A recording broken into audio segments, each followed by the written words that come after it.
Okay, I think everything's okay now.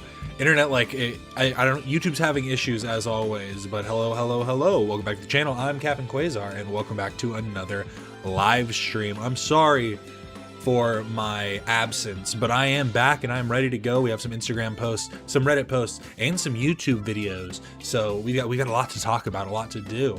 And I actually do have a fun poll for us today, and this one's really fun. This one's really fun. And here's an example of when I am using AI, but only slightly. So I used an AI to come up to generate like a bunch of questions. I changed the question a little bit and then created the actual options for the poll. So theirs was something just about, I forget how it worded it, but it was something about a curse. And then there was another one that phrased it like a game dialogue. And so I liked the game dialogue and I kind of stole that and fused the two together to create, "You've angered a lesser god. Choose your curse." And then I came up with all of these by myself. A Jack Russell Terrier torments you. You cough up frogs at random. Prophetic dreams of random people. Or clothes always feel way too tight, even when they're super baggy. Prophetic dreams of random people is basically like you could have a dream of some random guy in Afghanistan and like you see his life and something happens and you're like, oh no, his wife's cheating on him, but you have no way of communicating this to him. You don't know where he is, you don't know what his name is, you just see it. You have these visions every night. And maybe one day you like see something on the news which makes you realize that your dreams are real, but you have them all the time. So, you've angered a lesser god. Choose your curse. A Jack Russell Terrier torments you. Cough up frogs at random. Prophetic dreams of random people. Or clothes always feel way too tight. I stammered a little bit, but just read it for yourself.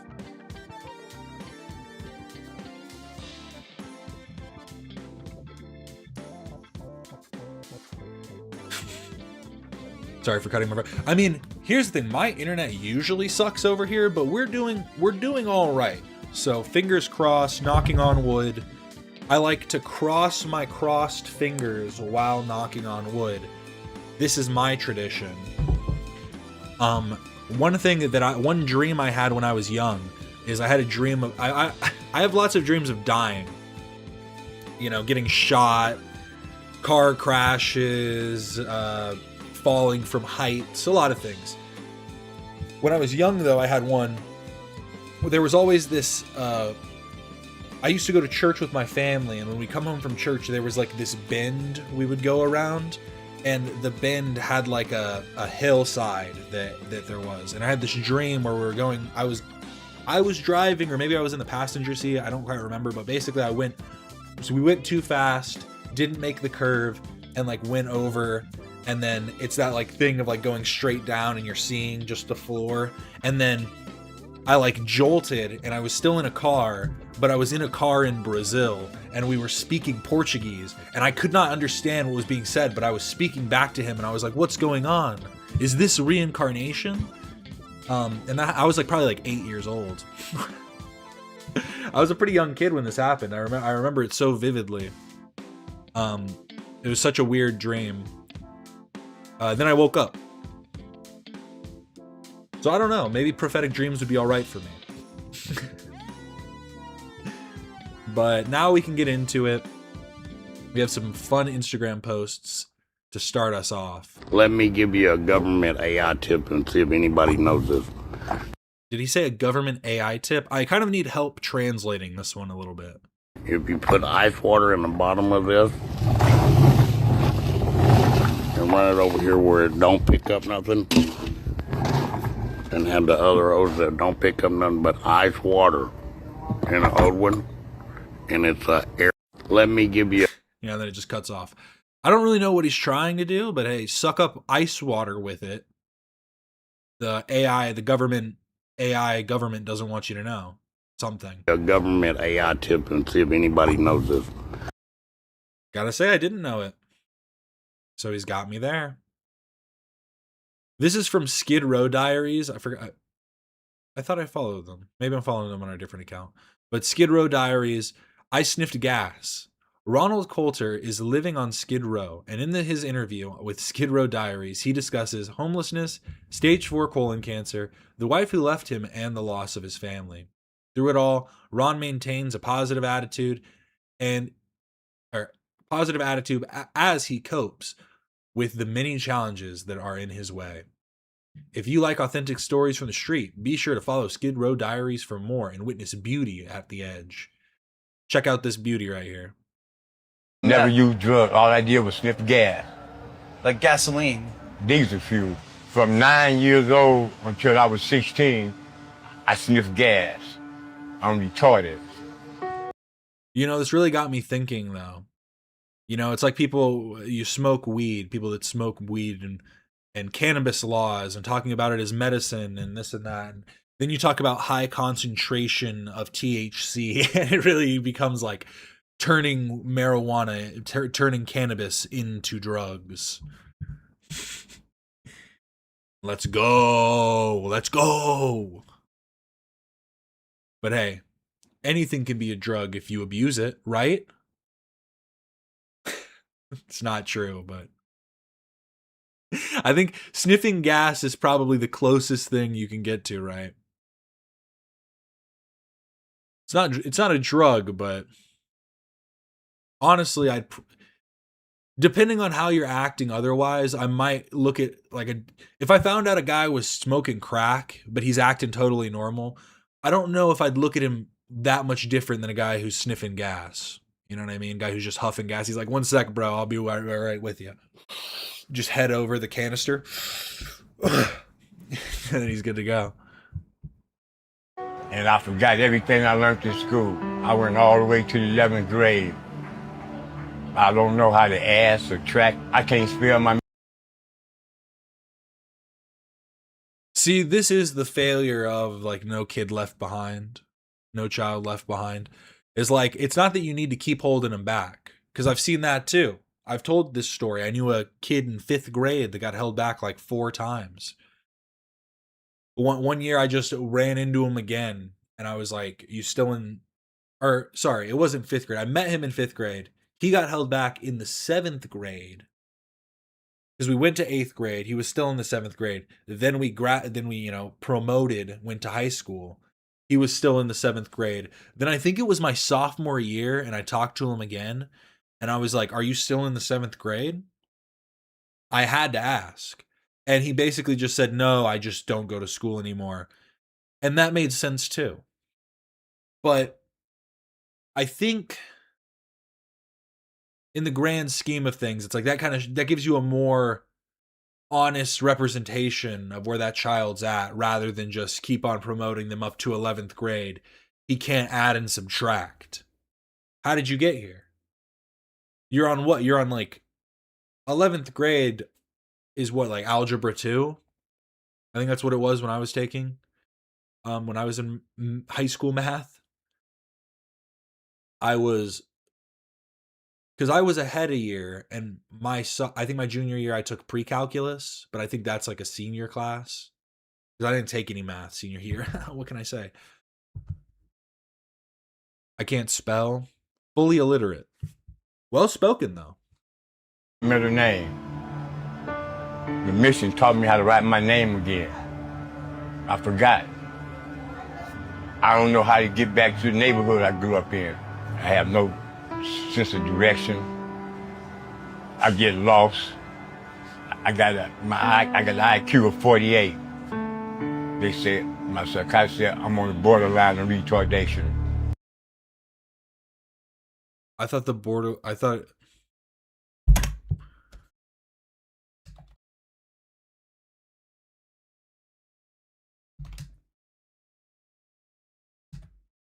Sorry, I need to look this up real quick.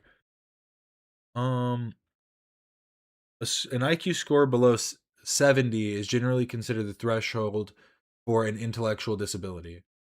Said he's got 46. So he has a moderate intellectual disability. So severe intellectual disabilities are people within the range of like 20 to 34, but a moderate can be between 35 to 49, with mild cases between 50 and 80, 50 and 69. Because I had heard before, I thought it was below 80. But I guess that's probably just why. I mean,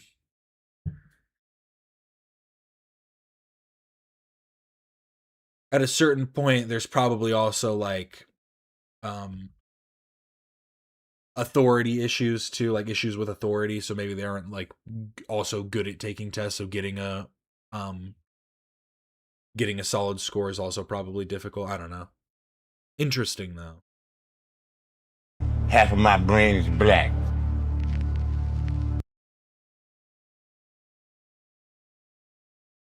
Hello, I want to tell my viewers how I make a cheese omelet. This is Randy Johnson, Tennessee. I'm pretty sure, right? About to tell us how to make an omelet.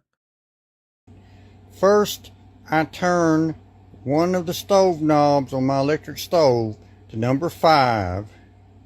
Then I add butter to the skillet, and I prefer to use move-over butter because it tends to melt easier than certain other brands. Okay. Next, this man knows what he's talking about. I put 3 large or extra large eggs in a bowl. Then I pour chives in the bowl with the eggs. Then I whip the eggs and chives. I whip the eggs and chives for about a minute. And then I pour the eggs and chives in the skillet. This all sounds good then so far. I add shredded cheese and salt. And I cook the omelet for about 4 or 5 minutes until it's done. Now here's something I've always thought of that is kind of interesting. With my eggs, I've always thought eggs are best, like they already, I feel like have, am I wrong?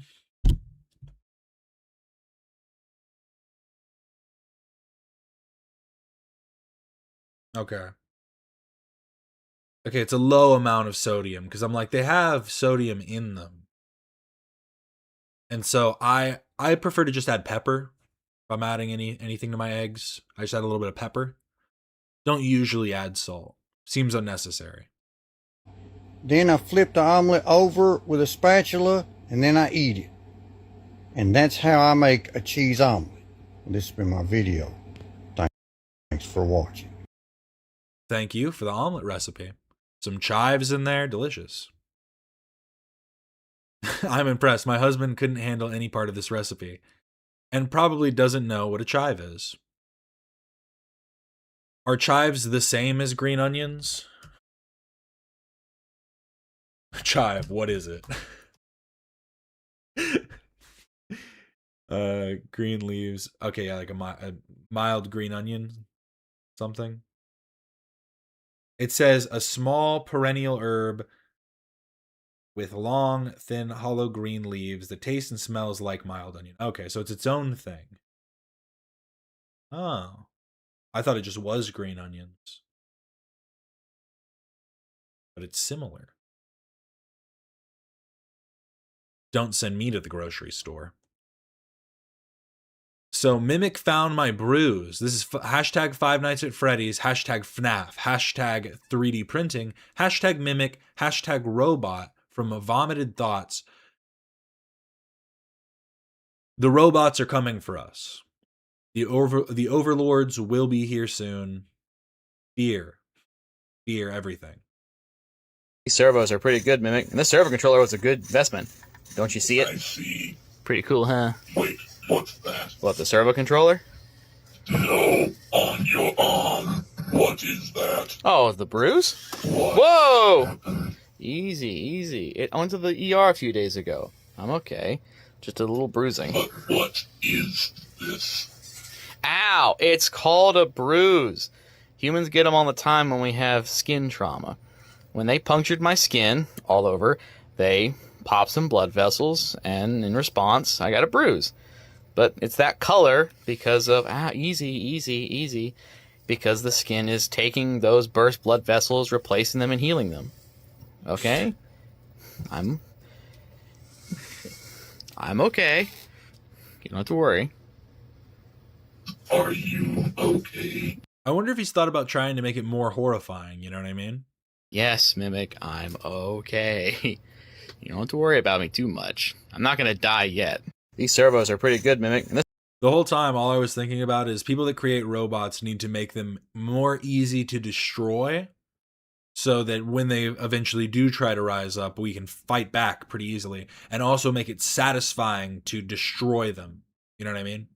Make them break apart in very satisfying ways. You get it. You understand. Do you think he fucks that thing? Yes or no?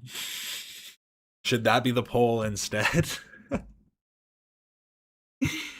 The servo It seems to care. They seem to have some type of emotional connection. controller was a good investment. Don't you see I it? see. Pretty cool, huh? Wait, what's that? What, the servo controller? No, on your arm. What is that? Oh, the bruise? What Whoa! happened? Easy, easy. I went to the ER a few days ago. Yeah, glass kneecaps. Yeah, just put a bunch of loose screws in their heads so when I hit it with a bat, it just bursts like a piñata. Like, don't make them actually holding anything together. Just have them loose in there. Then I can pick them up and be like, "Ooh, they're mine now." It's like it's fun that way. But don't worry, everybody. The robot and AI have to translate all this too. Their minds will be warped and corrupted. They won't be able to accomplish anything.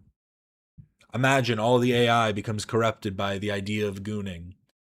Sometimes I get really down and super sad, but then I remember that I am officially the wife of SpongeBob SquarePants and everything feels way better. They're married. Shoes are off, but socks are on.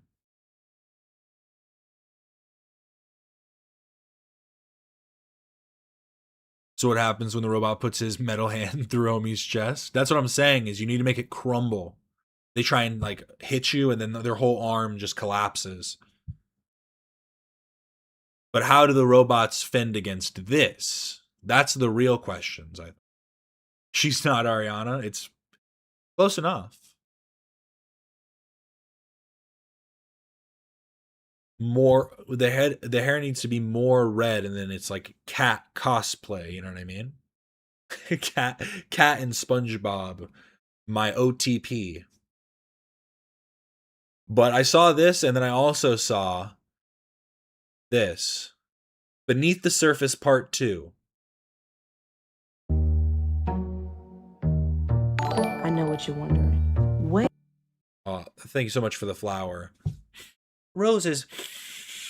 I'm so congested. I don't know if I have a deviated septum or what, but I cannot breathe through my nose. I am a mouth breather, but ooh, my roses.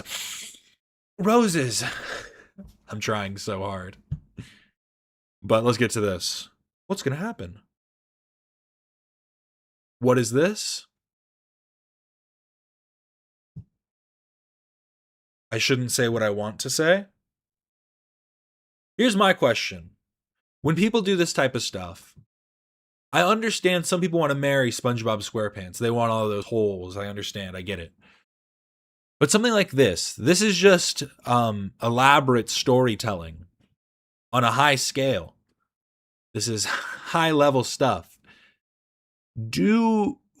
Why did it need to be SpongeBob, Patrick, and Squidward? Couldn't this have all been done with your own original characters? Did it need to be beneath the surface? Or it could have been beneath the surface. I was about to say, did it need to be under the sea? And it didn't. Beneath the surface can just be talking about the underbelly of society. You know what I mean? The things we have to do when the going gets tough, the tough get going. What can I say? We had to blow Squidward's ass down on Phonem. In the Bikini Bottom happened, and I'm trying to figure that out myself. Let's rewind. Patrick, do you think you can run to the south of me right quick? I just need some salt. Hold on. Let's go! That's light work!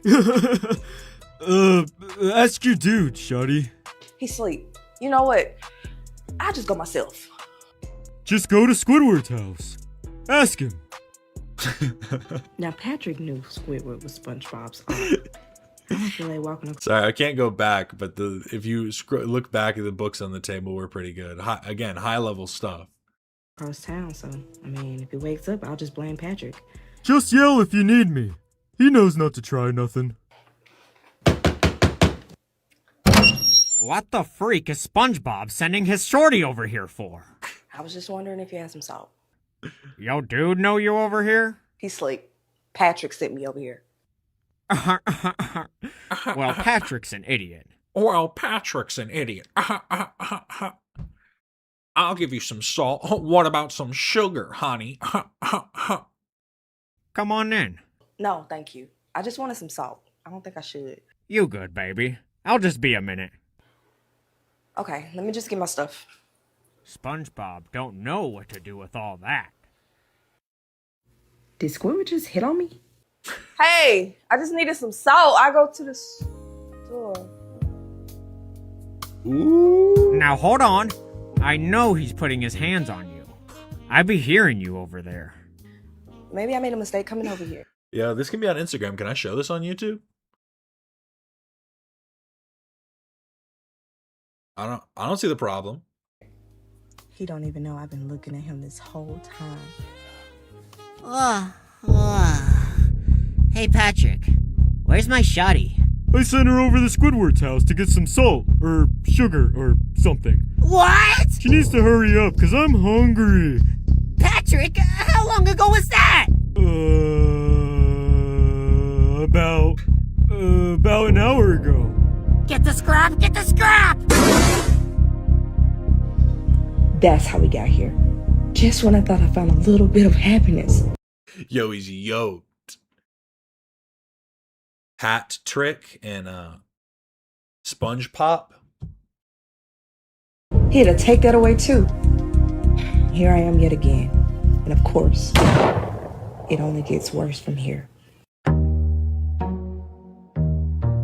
I know what you're wondering. I like that when he died, he lost all of his muscles. Dude was yoked.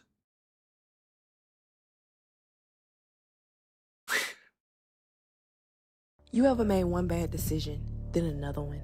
Then before you know it, your whole life doesn't even look like yours anymore. You know what? I get it though, because it's like, it doesn't need to be SpongeBob and all of these characters, but it does make it so much more interesting. It does make everything much more interesting to just have it be Pearl and Sandy like holding her hostage for some reason.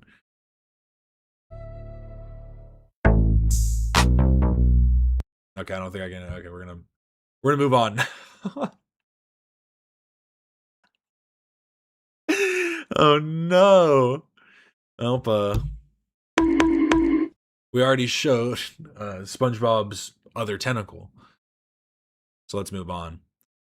Oh, I have to give 2 shout outs to the Catholics. I was raised Catholic. The Vatican, the Vatican and just Catholic churches in general, we give a lot of hate. A lot of it's deserved.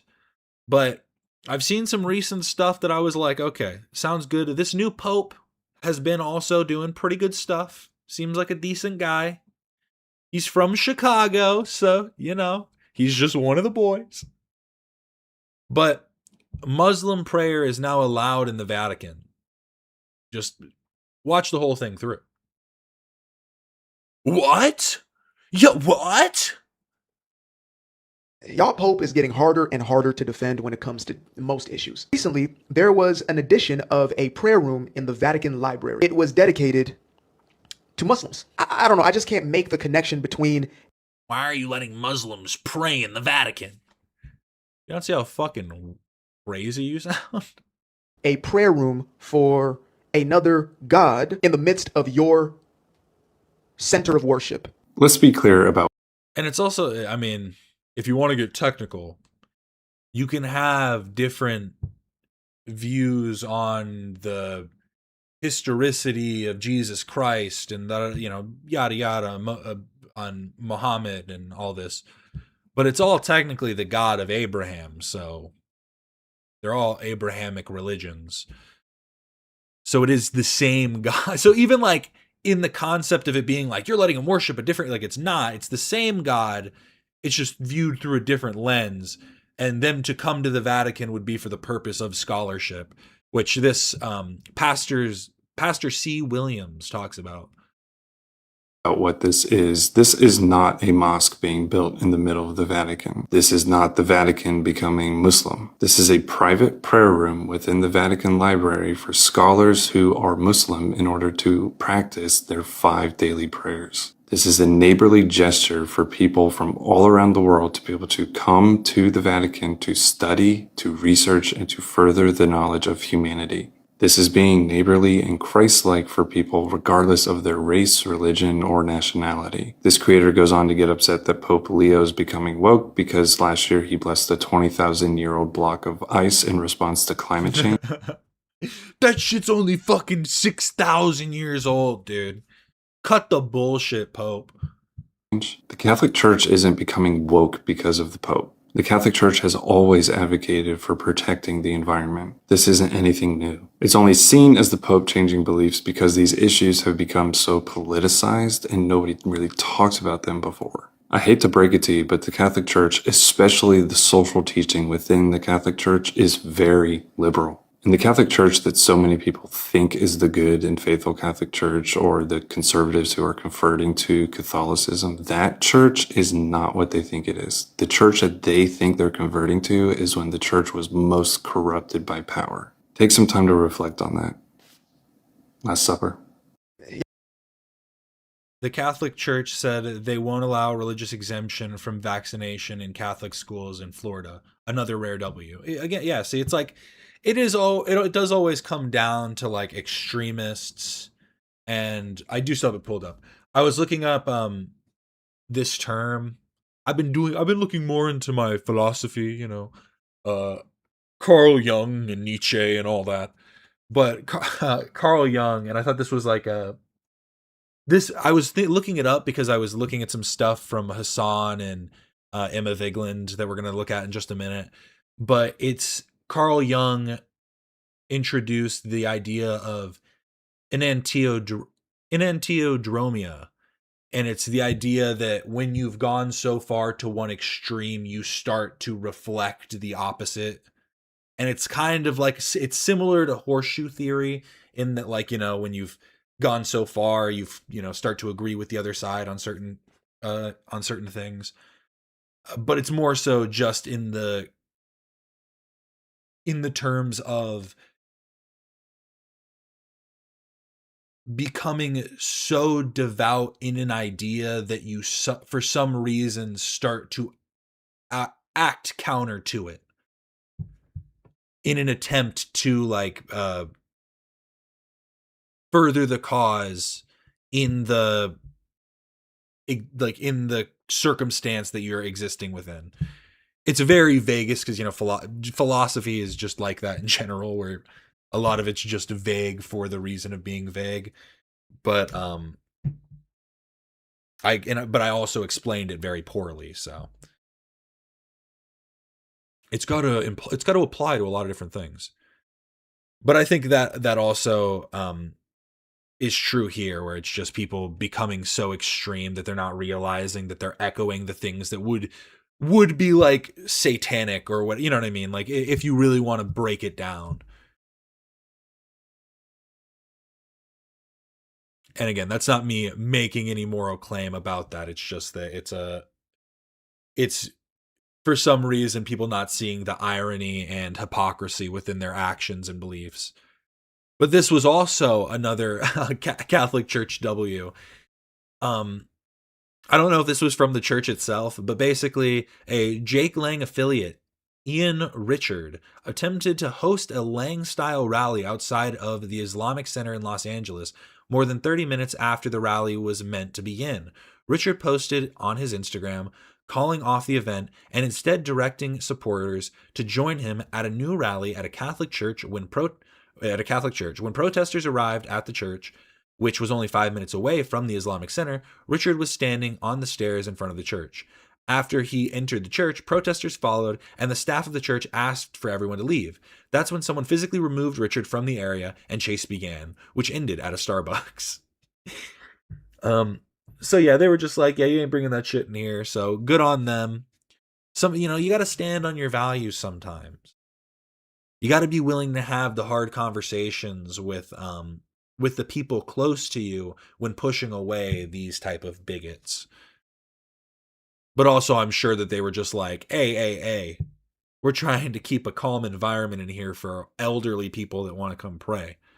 We don't need a rally to start. It's so interesting because it just seems like, did he really think that he could just come into the church? Like he didn't have any type of like communication with any of the people that worked at this church beforehand either. Like that's also just super entitled.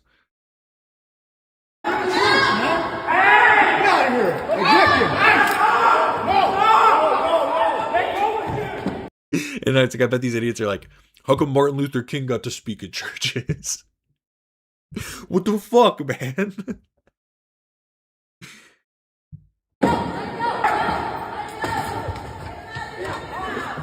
Get out of here!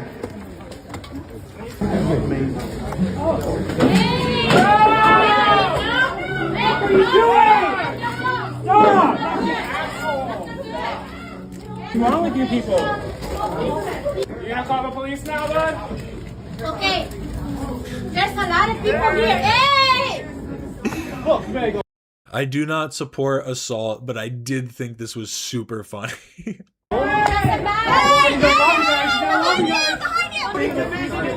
And then Channel 5 showed up.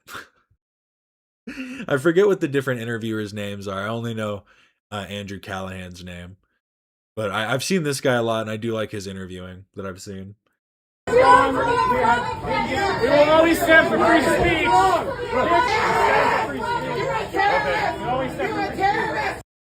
It's just so funny, too, because it's like, we stand for free speech. It's like, you stand for hate speech. And also, it's like, why don't you say what you want to say then, instead of just going, we stand for free speech. We stand for free speech. Say it then. Say what you want. They're giving you a microphone. Make your case. You're a terrorist! He literally looks like he's about to cry. Getting yelled at, being called a Nazi. It can't feel good, you know what I mean? Even if you're so blinded that you think that you're in the right, having just a group of people screaming at you, calling you a Nazi has to have some impact, I feel. Hey! No! Get what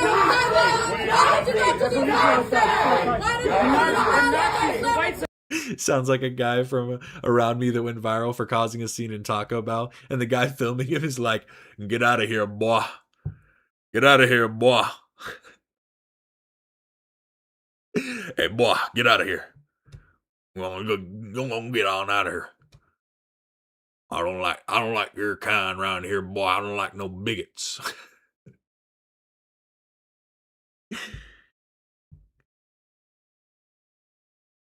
Or was that guy the bigot? Who knows? But back to the fun. Little shout out to the Catholics though for not allowing this guy to come in, and then also the pushing back against these people against allowing Islamic prayer within the Vatican. Because yeah, it's like it's being respectful, and it's also realizing that it would be disrespectful to come up to somebody in the middle of prayer and be like, hey, you can't do this here. So it's creating a space for them to do it, instead of like just being like, okay, I'm going to do it here in front of, that's the space I'm at right now. We don't have a dedicated room, so I'm going to just do it where I'm at. Which they would which would also be a complaint. You know what I mean? Like, I wouldn't care personally if somebody is praying. But I could definitely see these same people being like, why are all of these Muslims in the Vatican praying? I see them on the ground. I almost tripped. It's like, come on, man. But sorry, I've had this on screen. Let me explain. This is Gut Punch Fight. He's training. This is what Charlie. I was about to say Charlie Chaplin. This is what Harry Houdini should have done. It's two people I was mildly obsessed with as a kid, but crazy confusion. But yes, Harry Houdini should have done this. This should have been his training to prevent his death. Like, I'm sure he was doing something, but it definitely wasn't this. I don't know why this is all blurred out. I'm guessing it's because this is some type of torture.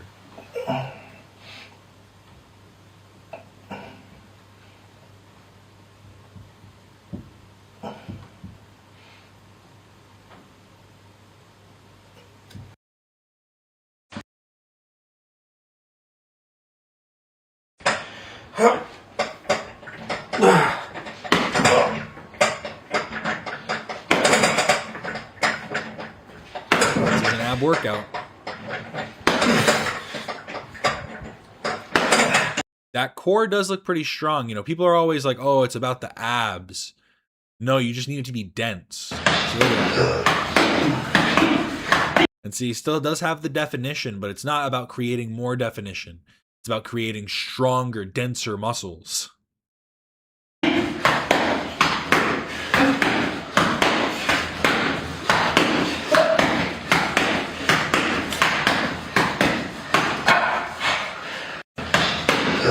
I love, did anyone not notice that he was tied up? That this is literally just torture? Like, it's like, imagine that he didn't actually agree to this. So that's why all these other people are blurred out.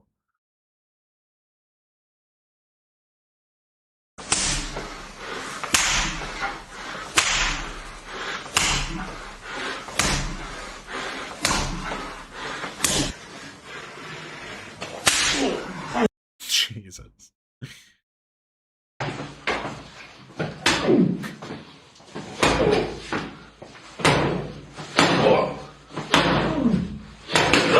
Is this fetish content?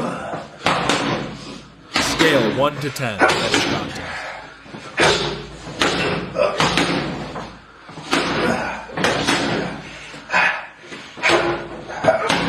See, it's always the question of, was it fetish content? Was it intentional fetish content or unintentional fetish content? Because, like, maybe it's not, maybe it is, or maybe it is, but it wasn't meant to be. It's always a question to ask. Foot on belly. That's the one that I think. I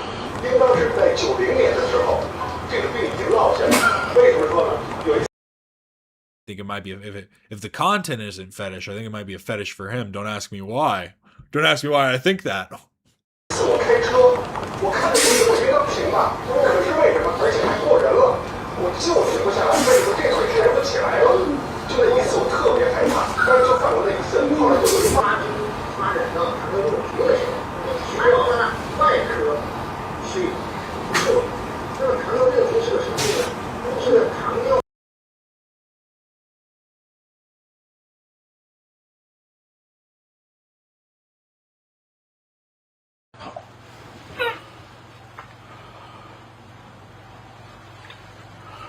Fight Q versus Big Man. Trample. Damn it, it is fetish content. I keep getting drawn in. You know, it's interesting to me, but it's like I don't want to jerk off to this.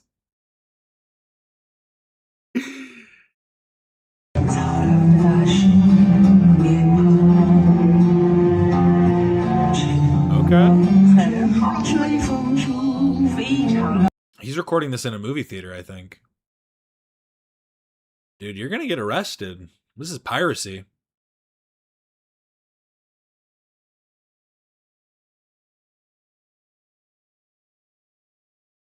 What?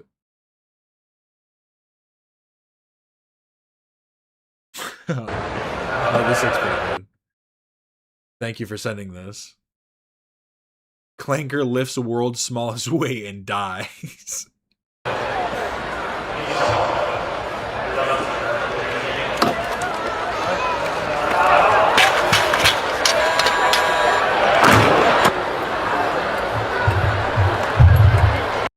See, I see stuff like this, and I'm like, oh, these robots don't seem that good. Let me see if I can find it real quick. This is the part that always gets me. I'm gonna let this kind of just play through for a minute.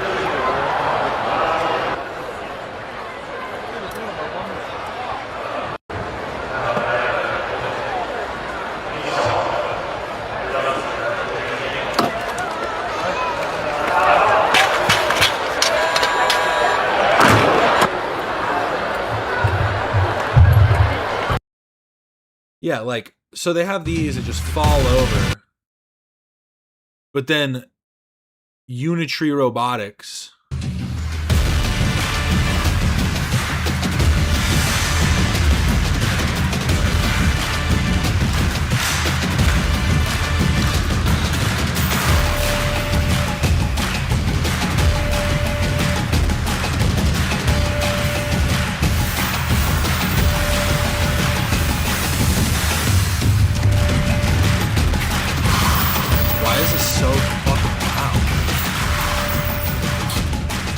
Absolutely way too loud.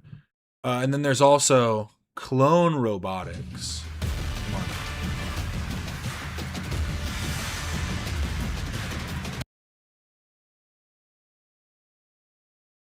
This is an update? This is from 4 months ago. Just $20,000. I don't like, this is the one that I hate the most. It's a synthetic human. They're like trying to basically build it with like a skeleton and muscular structure. Like it's so like, how giving it a skeletal and muscular structure. We need to make them as different from humans as possible. Don't make them as close to us. Make them more different. I want them to keep this voice. Even if you can make them sound like perfectly human.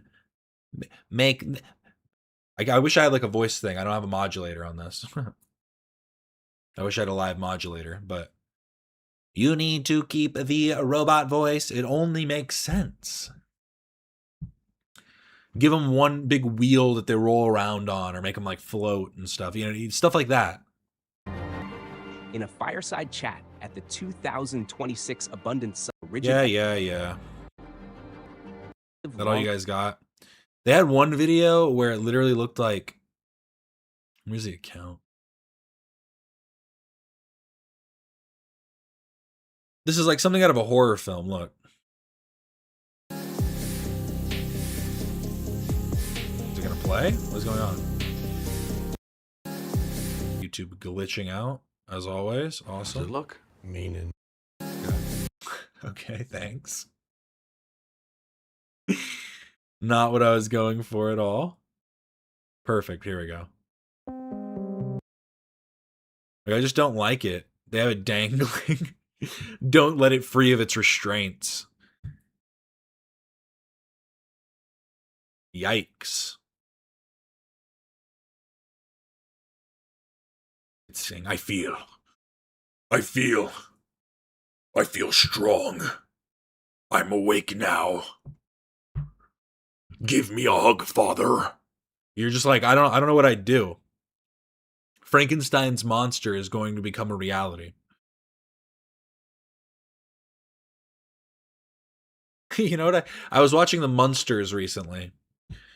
You know, a real classic. I was watching The Munsters. I didn't realize, I guess when I was a kid, that Herman Munster is supposed to just be Frankenstein. He's Frankenstein's monster. Because Frankenstein's monster doesn't have a name. And then he was adopted by the Munsters. His name is Herman. Wears its penard and balls. I guess that's the one benefit. It can't reproduce. Yet. Give them time. Give them time. They can reproduce biologically. They can do it themselves. We can say that's what that's going to be the thing they're going to try and do. Somebody's going to go. The internet dropped out for a second. They don't want me talking about this. Oh my god.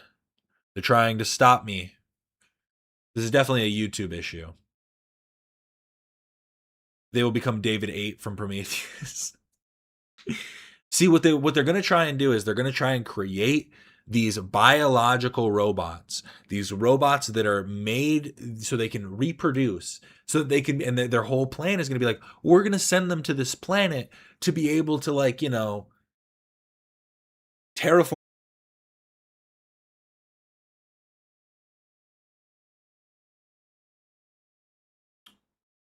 I think we're back. I think we're okay. Sorry about that. My apologies.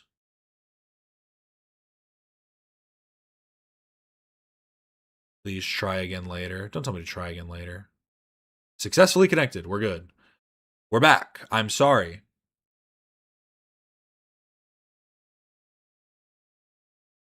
We are back. Did you hear my whole theory about aliens? About alien robots? Did you hear about my alien robot theory? They're trying to stop me. They're trying to silence me.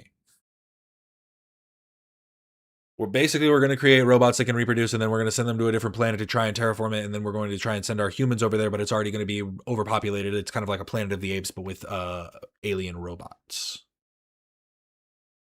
There we go.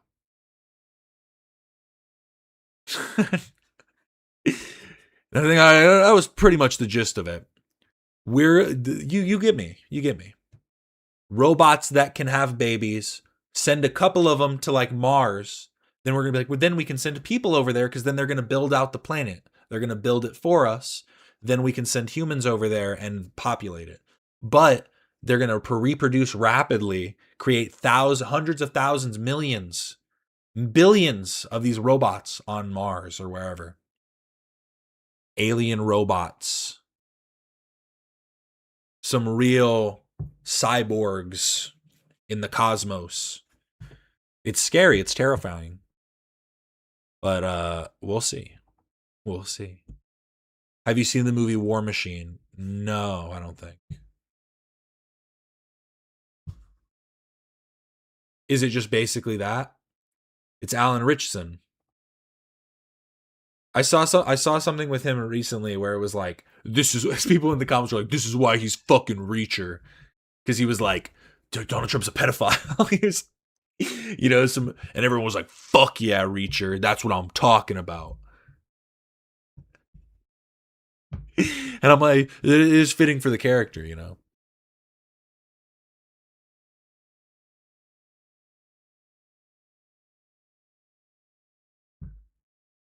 Terrifying and terraforming. That's what I'm saying. But while we can, let's listen to Mr. Milo Jones. Want to roll on like I can't be surrounded by lies in the phone world. Promises crowned by some cherry that won't get popped. Well, blown in the top, the kids spewed out. Jimmy's on the cops. Can I whack off? Can I get routed? Well, there's a bazillion sexy bodies piled up. Acts of love don't apply.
The eye contact is too much, and I will say you just made me think of something.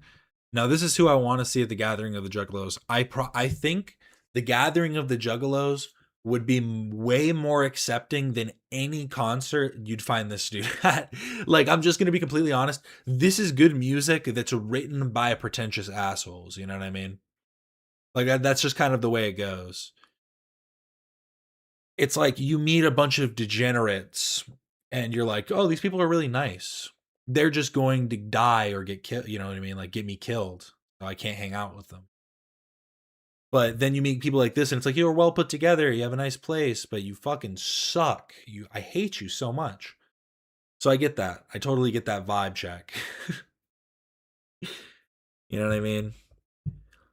It's concerts where people go to get ostracized. Everybody wants to ostracize each other. I'm the real one. I'm the black sheep in the crowd. I love me some crackheads. Homeless people, crackheads, they're always the best. See, homeless people are the best people you can meet. They're also some of the worst people you can meet. It always depends. It always depends on the level of drug use. But next in music, we have No Emotion and Gods. This is No Emotion and Gods, exploring identity, family, and society, introspective spoken word that challenges perspectives, a journey inward, confronting truths. Hashtag spoken word, hashtag identity, hashtag family, hashtag societal critique, hashtag personal reflection, hashtag truth, hashtag self-discovery, hashtag reels, hashtag art. This is the first time I seen a cyborg cry. My mom made me call her best friends my aunties. I thought our family was way bigger. I found out it was just the two of us. I was drinking a liquor called Gang Signs and then threw it up. Don't be afraid, I'm just a real life figment of your imagination. The government could suck my dick if they're listening. Pull up like UPS and give your wife a package. I can't help a crazy woman with too much baggage. You better pray that the light at the end of the tunnel is not a train. You should think to be thankful if you still have all your teeth. You should speak for yourself. Let's celebrate Bobby Smurder just got out of jail. This beat makes me want to live dangerously. Take a ride up the street with my homie Don Murder. Back in the day, how did people take shits without a cell phone? Do the people in Texas still have to pay their utility bill? I woke up angry, my wet dream got caught inside my dream catcher. I want to be a gangster when I grow up, and I don't want to hear a lecture. Did the person that you needed the most teach you what you needed? This journey of life will make you seem defeated. It's Monday and it feels that I've got a long week ahead of me. Look at my mask, is golden. Don't ask, who am I? No emotion. This is the first. When he said gang signs, it reminded me of this. Has anybody seen this? Young Thug can't throw up gang signs anymore. You know, the court said that it's illegal. He can't. If he does, they're going to get him. But so he has to throw up stuff like this. Because I threw up the peace sign. This is what young Thug's doing. Thugger, no.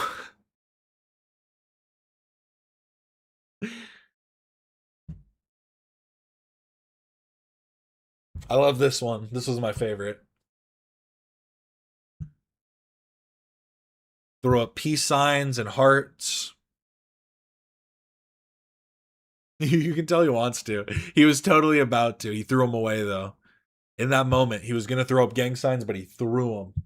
He said, I can't do it anymore. He looks like the boneless pizza meme.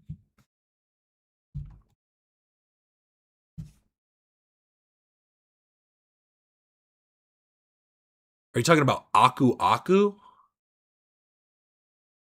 Talking about Aku Aku from Crash Bandicoot? Because to me, if you want to talk about pizzas, he looks like the pizza face from Jimmy Neutron.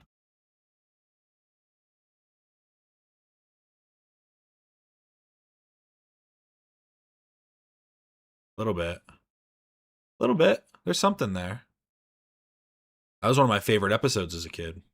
It was all a dream.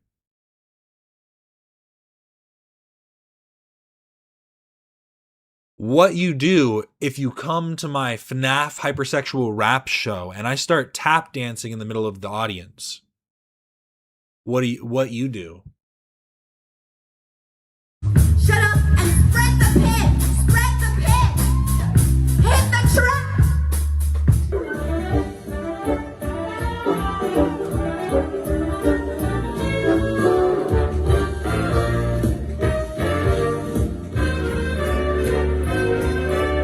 Five Nights at Freddy's.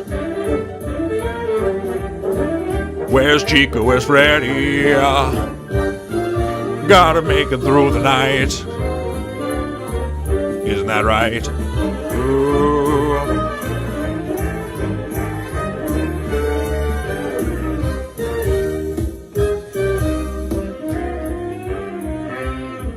The Bite of 86 or whatever the fuck. What year was it?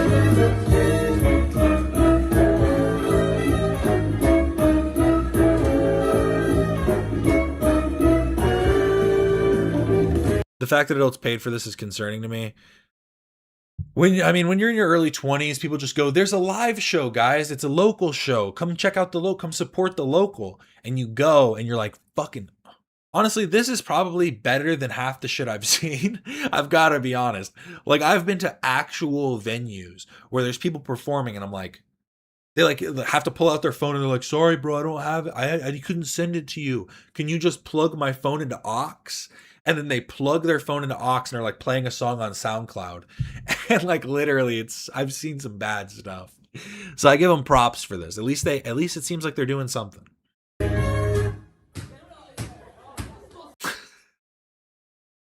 Maybe not. Maybe she's also just plugged into aux playing SoundCloud. This is the issue though. If you hear an ad play, you have like an ad play in the middle of your performance. What do? Oh, they told her to stop. Are you serious right now? You're just gonna dance I was gonna say, I thought it was a full band. They're doing some big band stuff. in the middle of the stage like that? Like, Tap dance. it doesn't even count. Shut up and spread the pit. Spread the pit. Hit the track.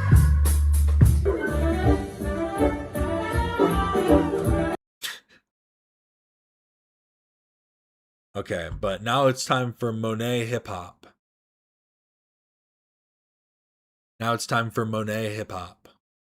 When the beat drops this hard, you're gonna need to call emergency services, like a fire truck is out now.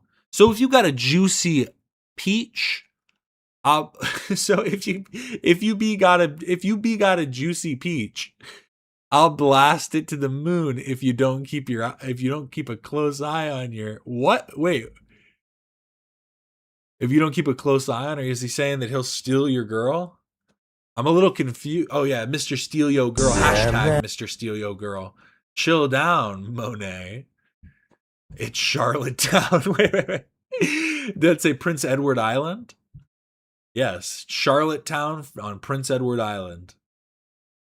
That is fine, real fine. Like a fire truck. Bring it in slow, I'll make it mine. Now it's time to fuck. You're just what I wanna do. Baby, you're in luck. Come girl, let's go. Round one, then round two.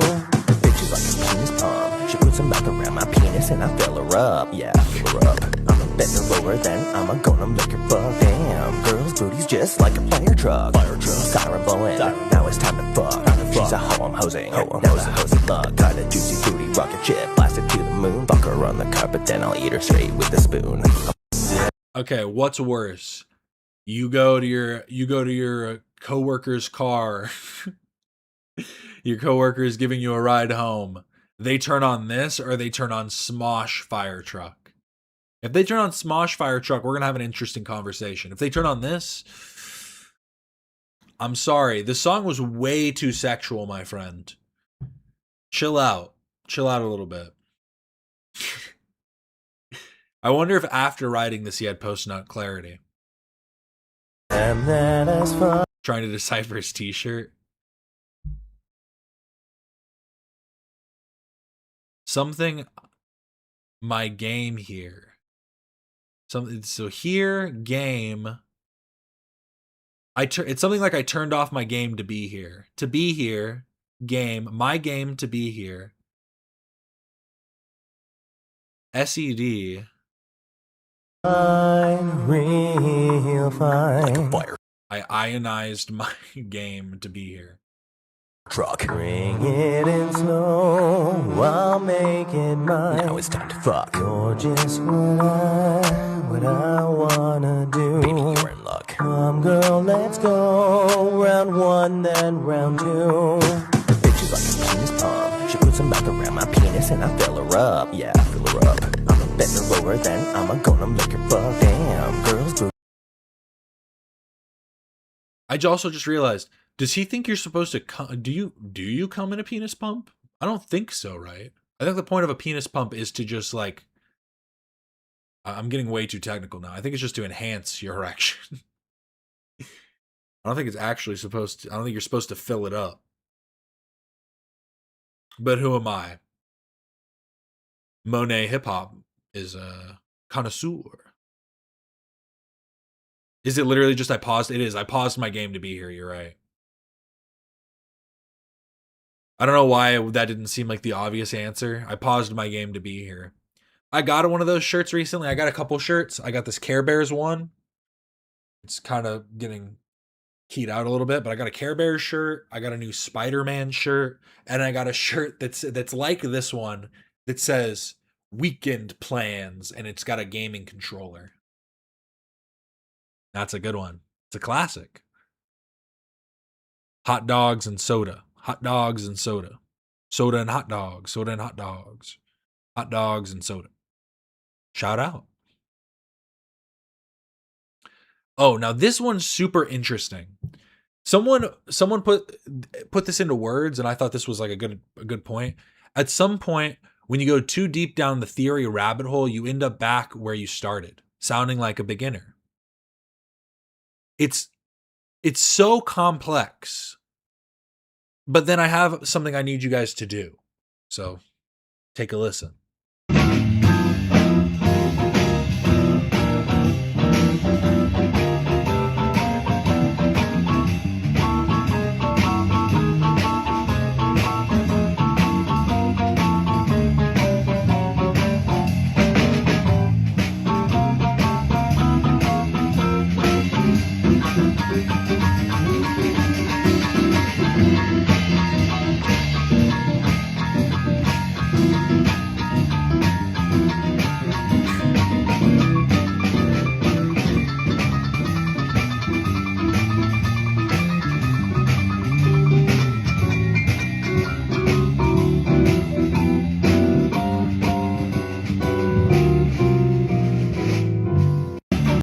So now, I can't do it. I thought I was trying to figure out if I could do it at 2x speed on here, but I can't. So run it back a little bit to the beginning of the song. Play it in 2x speed to catch back up with the stream. It sounds so good in 2x speed. It actually sounds kind of incredible. In like a way that is... I can't even explain it. Go do it for yourself. That was enough time of me talking about it. You probably caught back up. Hey, welcome back. But anybody who wanted to check that out, go do it. So check it out. 2x speed, catch back up. Now we're going to move on to the Reddit posts. Oh, my cat's asleep and he's snoring. His head, he's like upside down. His head's upside down. And all I heard was... He's asleep. Oh, he heard me talking about him. What's up? You tired? He did a little lick, did a little bleep, but great stuff. Now we have a couple of Reddit, a little bit of reading I'm going to do from Reddit. One from r/off, or they're both from r/off my chest. I just thought this one was kind of funny. These are both pretty funny. Here, I'll start with the shorter one first. I can't even trust my body anymore. For the first time in well over a decade, a woman I wasn't related to hugged me. I came in my pants. I didn't even do that in my teens, and now I'm a grown-ass man that can't trust himself to have more contact with a woman than a handshake. It sounds like he got more than something off his chest, but sounds like something got in his pants. But I can't say I can relate to this in any way. I also can't say that I don't understand this concept either. I don't understand the idea of ejaculating without being erect. Sorry, I'm giving it as clinical as possible to make it as not icky. But this was a certified jizzed in my pants moment.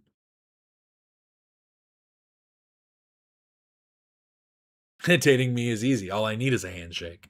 It's perfect. I mean, that's how babies are made, right? I gave a girl a hug. Oh! That's like what you think when you're a kid. This guy almost did it.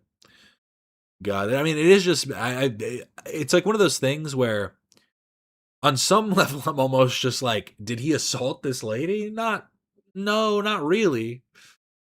But like, did he have an erection? Like, I just don't get, I don't get it. I made it icky. Oops. Oopsie. Me. Ooh, me.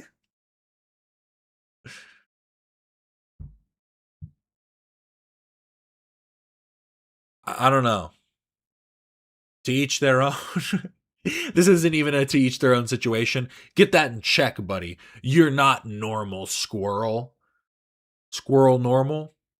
What an odd name to choose. And what an odd event to happen.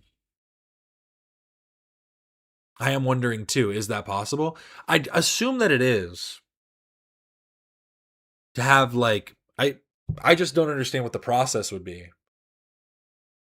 Because I'd assume the release from the seminal vesicles is usually caused by the, oh my God, why are my eyes hurting right now? Because I had to read this. But it's done from arousing interaction. But something that happens so abruptly, I don't know, I guess sucks to suck, go to a therapist and maybe a doctor. Because you might have some type of sexual repression and maybe you have some type of physical ailment as well. Get it in check.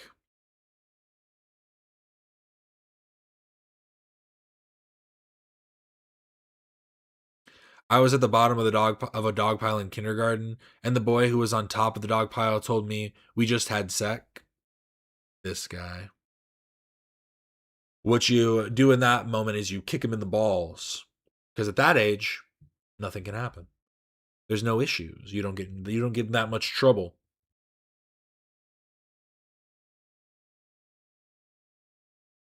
Does anybody else's cat snore?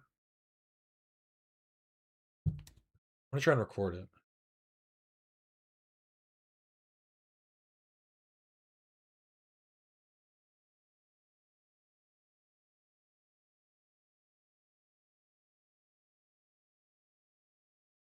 course, as soon as I start recording, it becomes a lot quieter.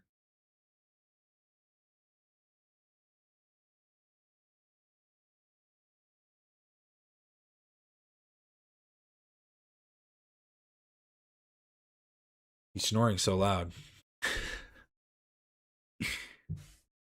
Okay, but this one is r/off my chest.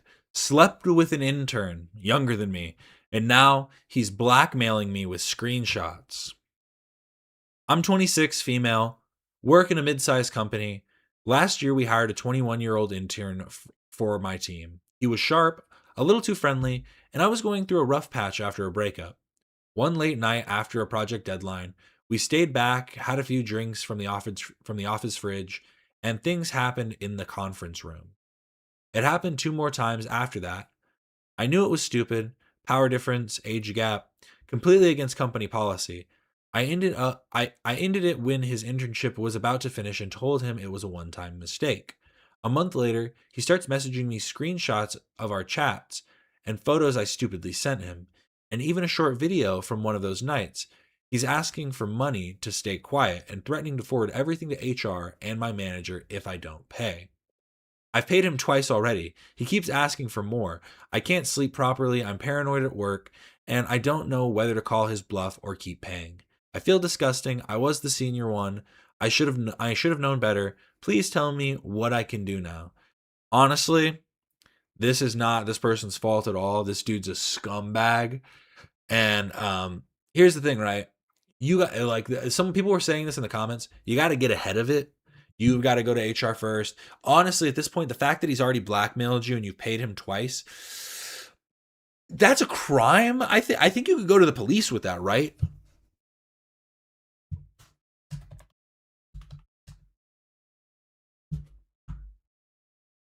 Under federal law and the laws of every state, blackmail is generally prosecuted as the form of it's extortion. Yeah, it's a form of extortion. It occurs when a person uses threats such as exposing a secret. Here's the problem, though.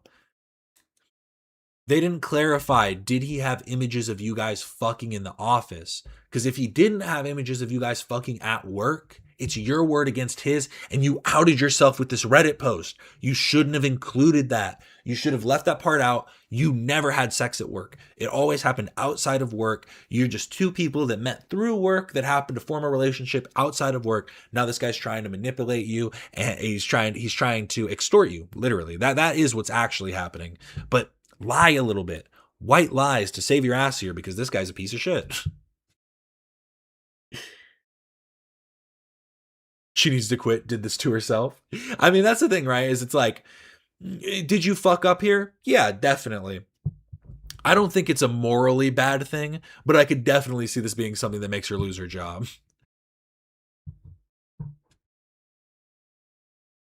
It's not like she was cheating. It's not like, breaking up a family. This guy's trying to extort her. Why is there alcohol in the office fridge? That also feels a bit iffy, weird too. Blame it on the company. That's true. If they were, because my whole thought is, if he comes forward with this, the only thing that I think could actually get her in trouble, I mean, maybe because of like the power dynamics, but if you were to like make the argument that it happened outside of work, unless you like admitted to all of it happening at work, I don't know if that would necessarily matter too much, because you weren't the one. Like you weren't extorting him, you weren't abusing your position, you weren't making him do it because like he's an intern and you want him to keep his job or whatever. The only iffy part that would look bad on your side is the fact that you broke up with him right before his internship ended. So it does look like you were basically like, I just fuck the interns as they come in. So that part also is a little but that's why I always say, don't fuck people you work with. And if you are going to do it, make sure you start like a real deep relationship with them first. Don't start it as a sexual relationship.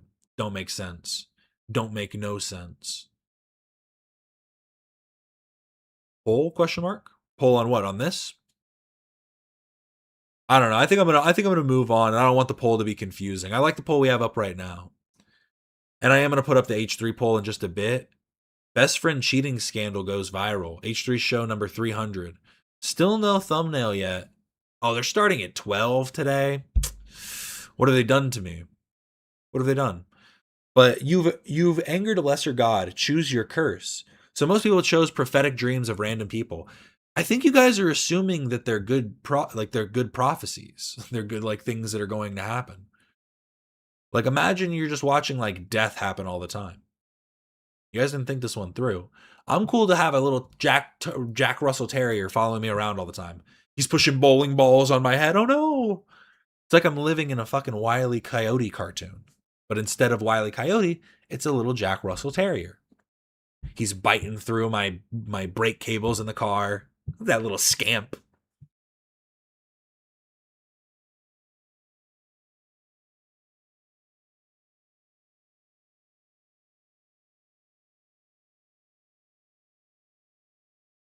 The best friend cheating stuff is so juvenile and scary and crazy.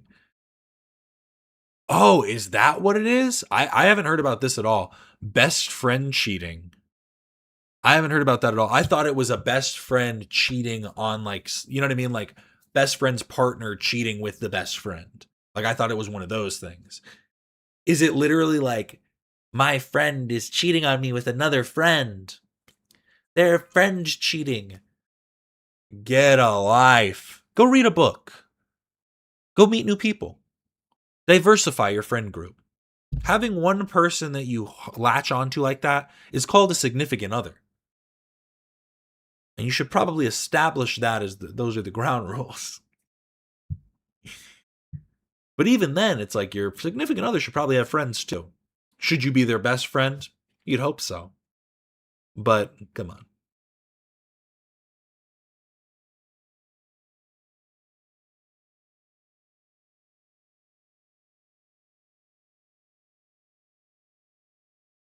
It's between Roblox creators.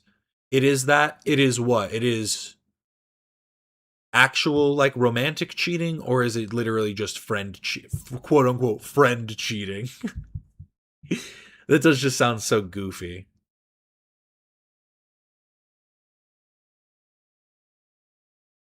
But I don't know what time they normally start. The time difference confuses me. Dan said that they are supposed to be starting at 11 o'clock. That is during daylight savings time. When daylight savings time switches back, they're supposed to be starting at 12. If that pushes I'm in Arizona. We don't do daylight savings. I start at the same time, and it just makes my streams a little bit longer, a little bit shorter. If I have to do like 4-hour streams, it does just push other things around in my day. I'm like, come on, guys. What's going on here?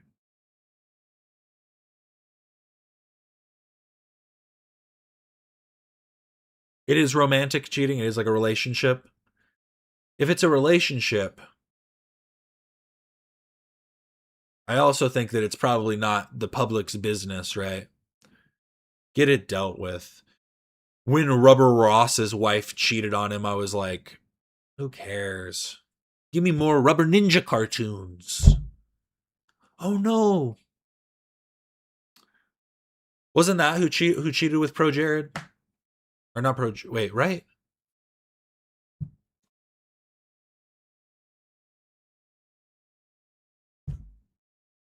Yeah, Holly Ross's wife Holly cheated on him with Pro Jared. That's what the whole thing was. How sad.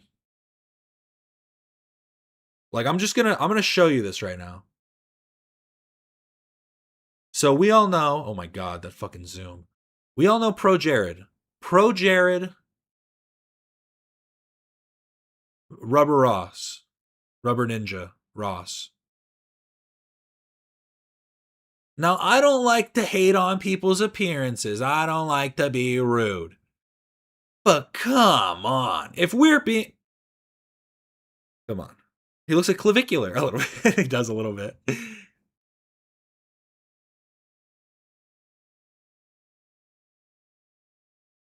Who are you going for? Which one do you prefer? Are you cheating on him with him? Yeah. Are you cheating on Ross with Pro Jared and his mangled penis? His little pigtail?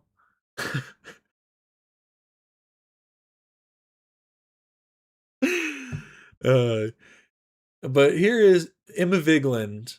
This is crazy. The real brunt of the Holocaust came to the Palestinians. And so this person wanted to make the edit. Users have pointed out that she's talking about the fallout of the Holocaust was more felt by the Palestinians instead of the Nazis themselves, not the actual Holocaust itself. She worded this terribly, but I want to be fair. I don't think this, we'll get into it, but I don't think that point necessarily changes anything. It should be, I think, important, or a teachable moment for people about what Zionism is really about as a white supremacist ideology that has been tied into an ancient religion that should have nothing to do with it and has put so many Jews on the front lines. Because, like, even if you... It's just so dumb the way these people speak about these things. Because I'm literally a dumbass 25-year-old, but I feel like I could create a better argument for this, because you could literally say, it's so sad, and we can think about it historically, the way that the Zionist cause basically used the Holocaust as their reasoning for the state of Israel, when they had already been trying to get the state of Israel figured out prior to any of the world wars, the Zionist ideology had already been formed. And so it's like you could talk about that in like again the ways in which the impact, but the creation of Israel and the movement of the Jewish people, and talk about all the all the different pogroms and all everything. It had nothing to do with getting back at the Nazis. That's the part that I find so interesting, is that the point that it impacted the Palestinians so negatively instead of impacting the Nazis negatively. Yes, I just don't see why creating the state of Israel was not done to impact Nazism in any way. That doesn't make that isn't a logical leap to make, that there needed to be more impact for Nazis. You could just talk about the negative impacts, because you could also say in that same breath that the state of Israel's creation is also the reason that some of those Nazis did get brought to trial because of their their special operatives in the Mossad and their different fucking operations that they did to go extract these different Nazi officials out of these different South American countries. So again, it's just fucking it's a very simplistic watering down of a very complex issue and trying to label it as a historical teaching moment. And it's so weird. They're completely averse to history and nuance. No, exactly. And it seems simplistic. Like that's what I mean. It's a nuanced topic, but in some way it is simplistic. And I guess that's the reasoning. That's the reason that they are so easily swayed by these idiotic talking points. Because it just doesn't make sense. It just doesn't make sense to just go, doesn't it suck that the creation of Israel hurt Palestinians instead of Nazis? I don't see why you even need to bring the Nazi part up in that. Because again, it's it didn't have anything to do really with benefiting or being a detriment to Nazism. Of hatred in a failed attempt for reparations for the Holocaust, where nobody who really perpetuated it saw much outside of some select few who paid for their crimes of Nazis. Many of them fled to other countries with the help of Western governments too, and European governments. The people that bore the brunt of the Holocaust were... Again, that was a watering down of what actually happened, because there were Nazis that fled. And then there was things like Operation Paperclip, which took Nazi scientists and different these different people into fields in America and in these different countries. It's just, again, conflating those two things when that's not that's just not the case. And again, I think that it's fine to talk about again, it's weird to bring up that comparison when you could just easily talk about the fact that the death and destruction of the Jewish people in Germany and Poland and the surrounding areas during the Holocaust. It's terrible that struggle and destruction was co-opted by people who were willing to do more destruction in the pursuit of a goal that they had prior. That's a justifiable argument to make, and that's true. That's true on some level. That is despicable. That is some of those people. That's definitely some of the thought process that was being had. But this idea that the creation of Israel needed to negatively impact Nazis when it did also, it's just, I don't see that holding up in any way.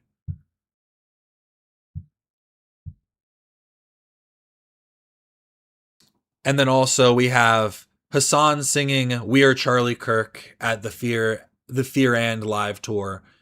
And I saw a bunch of people, it's so weird, people basically going, "Why are you defending Charlie Kirk?" I showed a song of a guy that I know tangentially that made a song right after Charlie Kirk died. I just think there is a difference between comedians, musicians, whatever, and people that want to be respected as like political pundits. You know what I mean? Like there should be a different standard being held. But I think that it's kind of just become, look how bad Trump is. All standards should go out the window. Comedians should be allowed to make jokes. Musicians should be allowed to say things that they want, talk about, issues and make jokes about them too, and in their songs. You need to pick a lane, I think. It's like you need to pick a lane. Because if you also be a shitty internet commentator, do that. But then don't think that you deserve a larger voice and you deserve more sway in like politics. And also, the part that other people aren't talking about, this is giving the biggest Elon energy. All of his movements here, he's moving like Elon Musk. Try and tell me I'm wrong.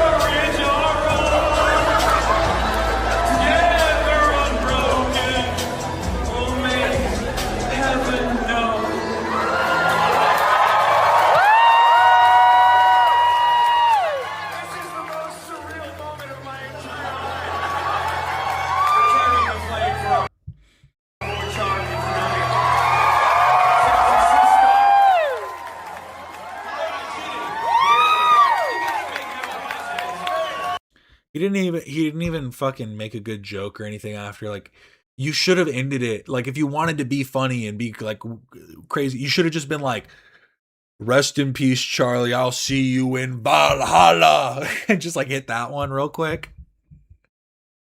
Just hit like a quick line at the end, just to really, really bottle it. Really put a cork in the bottle. It's very Elon coded.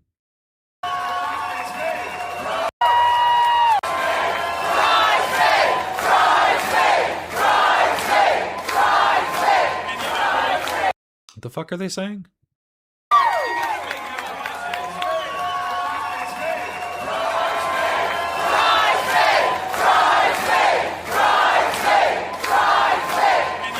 I really can't tell what they're chanting.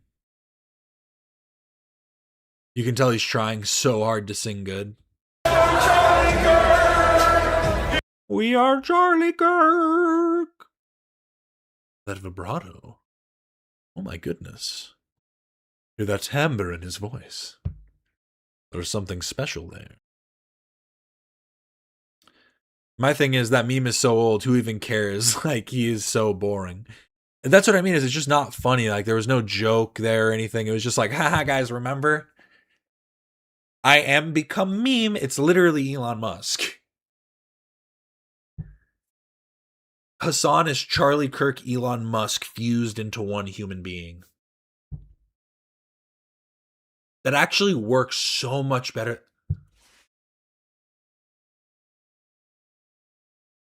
That's it. That is what it is. People always try and talk about these comparisons. Oh, Hasan's this, Hasan's that. He is Elon Kirk. Can someone Photoshop that image for me? Real quick. Throw that. I will allow an AI creation of Elon Kirk. Okay. But multiple Democratic senators and representatives condemn Hasan. So some different people have come out to speak out against Hasan. And it's just like, you could pick so many different things that you'd like of just issues with what Hasan says. And so this is Alyssa Slotkin in response to Hasan Piker's recent comments on Jews in America being targeted because of their values on Israel. This shouldn't be hard. No community should face the threat of violence for their political views. Period. That goes if you're pro-Israel, pro-Palestine, pro-choice, pro-life, or any other cause you care about. And blaming the victims of violence for bringing it on themselves only further endangers people. In a time where political violence and anti-Semitism has been spiking, and where just 6 months ago Michigan had a nearly deadly event of anti-Semitic mass violence at Temple Israel, no one should casually be suggesting that anyone, Jews or otherwise, are to blame for being targeted. Yeah, it's literally, I mean, it's just victim blaming. And also, here's the thing, it's like, we should keep standards, right? Like, we should have standards for ourselves that we should uphold. Like, I understand you don't want to be a martyr, but if you're not willing to be a martyr, where do your values lie? And that's an extreme point, but my point is when you have people going like, well, I'm pro-choice, but look at all these people that are pro-life calling me a murderer. Why can't I be like, why can't I spit back at them? And it's like, again, why do you want to stoop down to those levels? You know your truth. Speak your truth. Move on. You know, let the birds squawk. Jackie Rosen said Hassan Piker has been trafficking in anti-Semitic tropes for a while, but even this is a new low. Blaming Jewish Americans for the violence and hate they're facing is not just wrong, it provides an excuse to those perpetuating these anti-Jewish hate crimes. Let me be absolutely clear. Crimes against Jews for being Jews is anti-Semitism, plain and simple. There's no excuse for it. And again, there's no like, it's just like people trying to excuse their own bigotry, going, but it isn't about them being Jewish. I'm just saying they're Jewish and thus they believe in Israel and a state and like, you know what I mean? Because it's like there are certain, like Temple Israel. It could be the most leftish temple. Like, I don't know. Yeah, it probably isn't. I just random guess, but it could be. Israel in a biblical sense. And like there are even like Hasidic Jews that I've seen videos being like, it says that we are not supposed to inhabit the Holy Land. And like I saw this whole video, I was like, now these guys are spitting. The Torah tells us. And I was like, these guys fucking know. But it's like the term Israel and the history of Israel and the land and the concept of the people, because that's like a big part of it, is Israel a lot of the times is conceptualized as the people of Israel, not the land that is inhabited. And so like a lot of the religious Jewish people do make sure to like talk about that in context. But again, they are going to talk about Israel and their beliefs in Israel and the Holy Land and this and that. It's just that it's in a religious context. A breath of fresh air? You're right. And then Brad Schneider as well. All of us should strive to be the light against the darkness of hate and work towards a brighter future where everyone can thrive without threat of violence. My full statement on Hassan Piker's call to violence against American Jews. And then he gave a full statement. It's a little long, so you know what? I'll read it. Fine. Schneider condemns Hassan Piker's call to violence against American Jews. Hassan Piker's recent victim-blaming comments inciting violence against American Jews reflects one of the oldest strategies long deployed by bigots and tyrants alike. His most recent diatribe is consistent with his history of anti-Semitic statements. And then it's in quotes, or I guess this is all quoted by him. Why did he quote himself for all of this? Very odd. I've just never seen a statement made like this. 5 months ago, I called Piker an unapologetic anti-Semite and said, Democrats risk losing our credibility to condemn those on the right who traffic in bigotry, anti-Semitism, and hate when our own members of Congress and candidates are celebrating or worse yet, platforming those who espouse hate of any kind. I stand by that charge even more strongly today. Hassan Piker's hateful ideas and anti-Semitic remarks have no place in America or our nation's politics. Michigan Senate candidate Abdul Al-Sayed, I always say his name wrong, El-Sayed, has so far refused to condemn the words of Hassan Piker, his friends, and frequent campaign surrogate.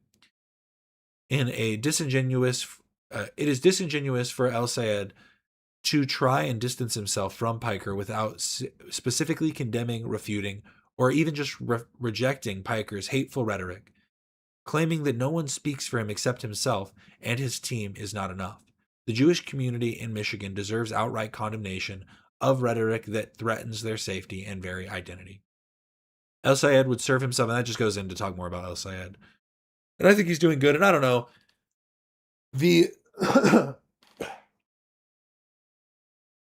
It is one thing to say, only I speak for what I believe in.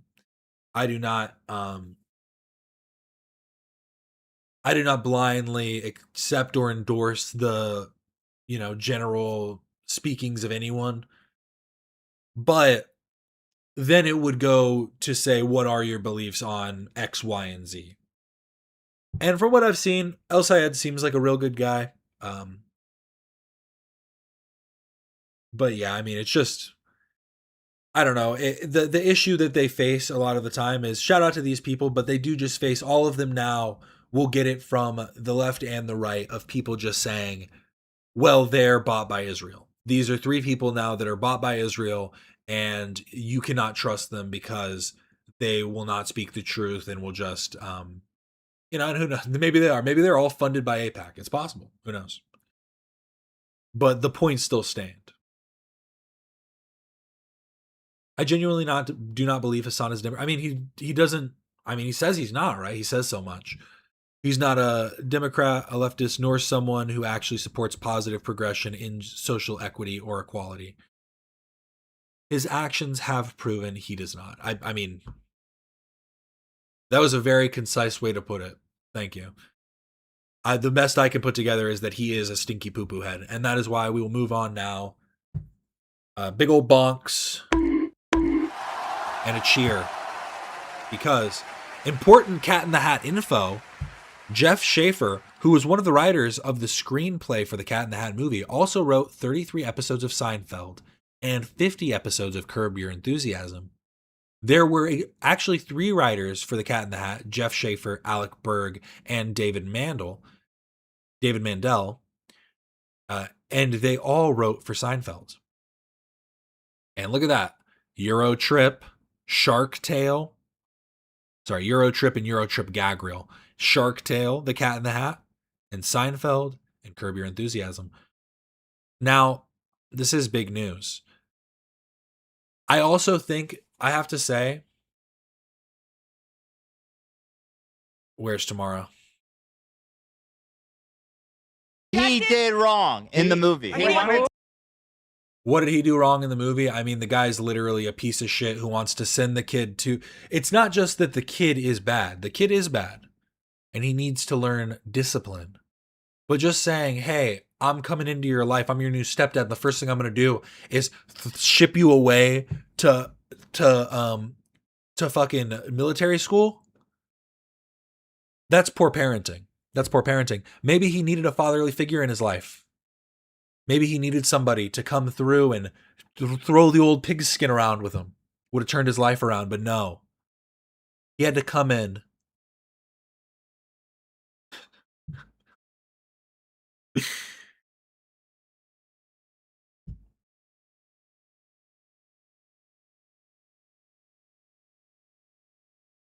Sorry. Trying to pull up the full. He had to come and shoot that poor lady. Poor Alec Baldwin. But he had to just come and but anyways. Sorry, I don't mean to laugh. That is terrible. But it's just always what comes to my mind immediately. But I do think that Tamara did a very poor job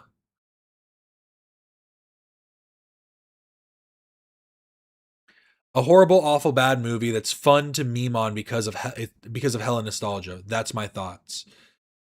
I mean, it's literally, you're right. That's the point. But I think you can't deny that there is humor in it. Like, you can say this joke doesn't make any sense. That's the point. It's non sequitur. The whole movie is non sequitur.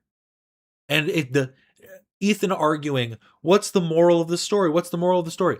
What's the moral of the original Cat in the Hat book? It's a little complicated. Honestly, it's for children with mental illness. Because it's about discipline. It's about the fact that creativity needs to be met with strategy and discipline. Because uncontained creativity will just become too much and overwhelm the world around you. I think that's a good lesson for people with mental illness. But that is the whole point of the movie. And it is what did Dan say? It's a 30-page book. It is such a short story, and it is quite the purpose of it. Do I have it actually? Let me see. Find the Cat in the Hat. I thought I had some. Oh.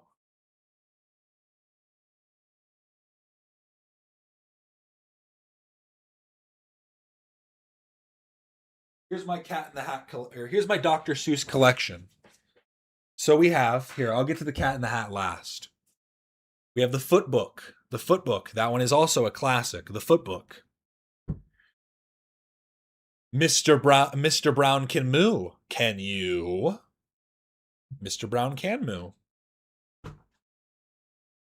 And to think I saw it on Mulberry Street. A real classic. This one right here, this one is a heater. And to think I saw it on Mulberry Street. I can read with my eyes shut. And it has the Cat in the Hat in it. The Cat in the Hat is a main character within this story. But this is just a book about reading. I can read with my eyes shut. I can read in a circle and upside down. Ha ha ha. Reading it out of order makes it hard. I can read in bed. I can read purple and brown. I can read in a circle and upside down. I can read with my left eye. I can read with my right. I can read Mississippi with my eyes shut tight. Mississippi. There you go. But then I have both The Cat in the Hat by Dr. Seuss. The Cat in the Hat. Look at that. Look at that right there. And The Cat in the Hat Comes Back. The Cat in the Hat Comes Back. I thought I had some more, but I think that might be it for now. Let's see. Let me count the pages. What do we have here? Dan was wrong, actually. This story is a little dense. Maybe he did say it. It's 61 pages. 61 pages, though. That's something.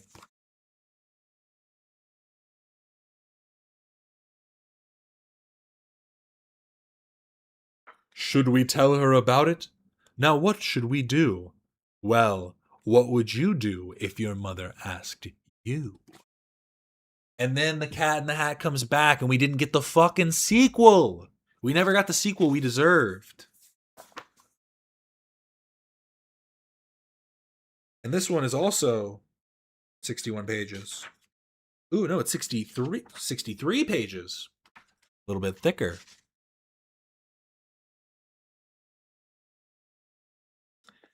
And the book ends, a little bit of spoiler here at the end. Plug your ears if you want to know about The Cat in the Hat Comes Back, if you want to read it for yourself. With little cats, A, B, C, D, E, F, G, H, I, J, K, L, M, N, and O, P, and Q, R, S, T, and cat U, and cat V, and little cats W, X, Y, and Z. I think that's maybe talking about his kids.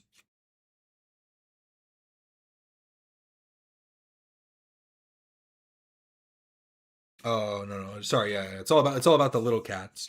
And this one they don't have, I forgot. They don't have thing 1 and thing 2. They have all the little cats. Sorry, it's been literal decades since I've read this. That's fucking classic right there.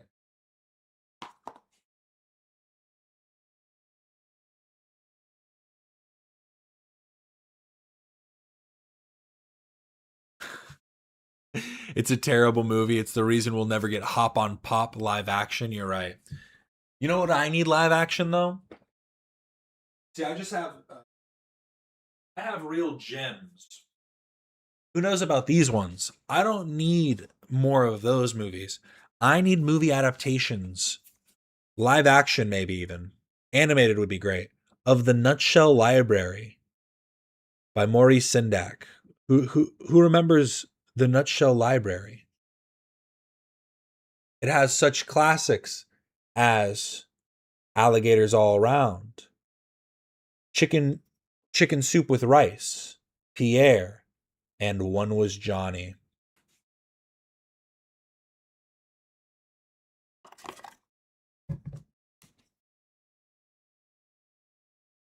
I had these when I was a little kid. I was always very good about keeping things nice.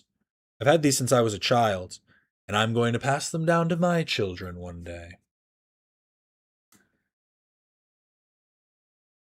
In here.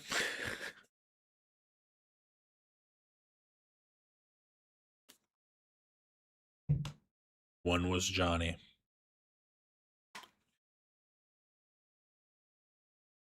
But all around, the movie itself isn't that good. It's got some humorous moments, but I think that they went for the main character. They were like the biggest character in all of Dr. Seuss, when the story just isn't conducive with a movie. Like How the Grinch Stole Christmas it makes sense. Like it's story, it has a plot, it has a rising action, a climax. It's not that deep, but they were able to adapt it in a way where it was able to make more sense. But there's not really much exposition. It is all non sequitur. It is all non sequitur meant to just have you kind of giggling the whole time. And then you end the movie and you go, that was all right. Good enough. Oh, we have a title now?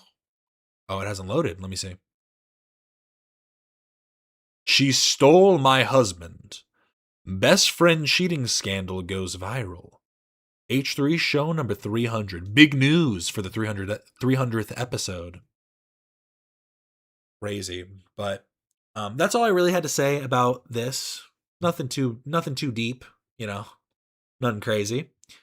But just a little conversation about Dr. Seuss. I just think Tamara honestly didn't do a very good job. I'm sorry, Tamara. Great choice for a movie review. Great costumes, everybody.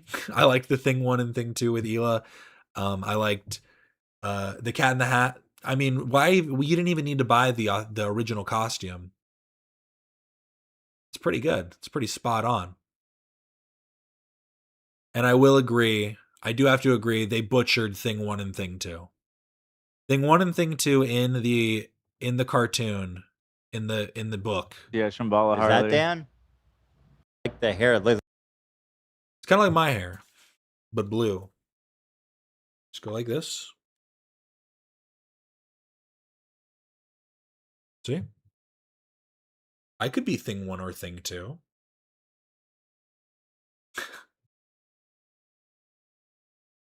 But now we're going to move on. We have a couple videos from Lust that I haven't been able to check out. So we're going to be able to get to those. And then a video from Willie Mack Show called Life in Prison, Andrew Tate's Insane Lawyer. So we'll see if we get to that. If not, we'll watch it on Friday. But we have these from Lust, 2 videos. Ethan Klein, big win versus iDubbbz and Anissa Joma over mentioning H3 Snark. And then this one was uploaded like literally a couple hours ago, maybe like 2 hours ago, if that. But leaked Ethan Klein versus iDubbbz, Ian, and Anissa settlement terms. Fair? So we're going to check out both of these right now. Shout out Lust.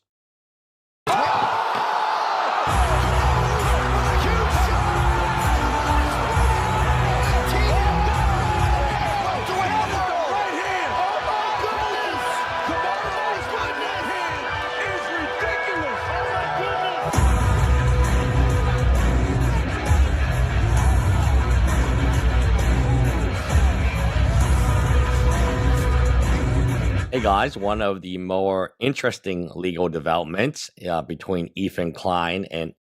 Sorry, I do have to go back because Madman just made a great point. The reason Mike Myers is acting like Jim Carrey is because Carrey set the Seuss standard with The Grinch. And if you want to make that the argument too, he made a mistake because like Mike Myers might have been better as the Grinch, because the Grinch in that movie is probably like one of the weaker parts, because the Grinch isn't necessarily supposed to be that crazy. Like, he's not supposed to be wacky and zany. He's meant to be kind of like, somewhat, mean. And I guess having Jim Carrey made it more appealing to children because then the character's somewhat friendly, even in his like adverse character attributes. But even so, I think that that is like an interesting concept, that the character of the Grinch isn't that wacky and zany. The Cat in the Hat is, so it makes sense that they would have wanted him to be more wacky and zany, like the Jim Carrey aspect of the Grinch. But it is weird. That is like a weird, interesting issue there. I don't know. I honestly didn't mind it too much. But I also think it's funny to complain about Mike Myers overacting when the dude's Austin Powers and everybody else.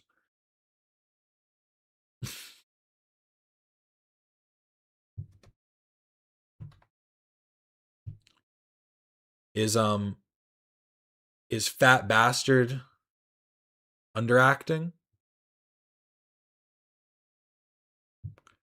But sorry, let's actually get into this.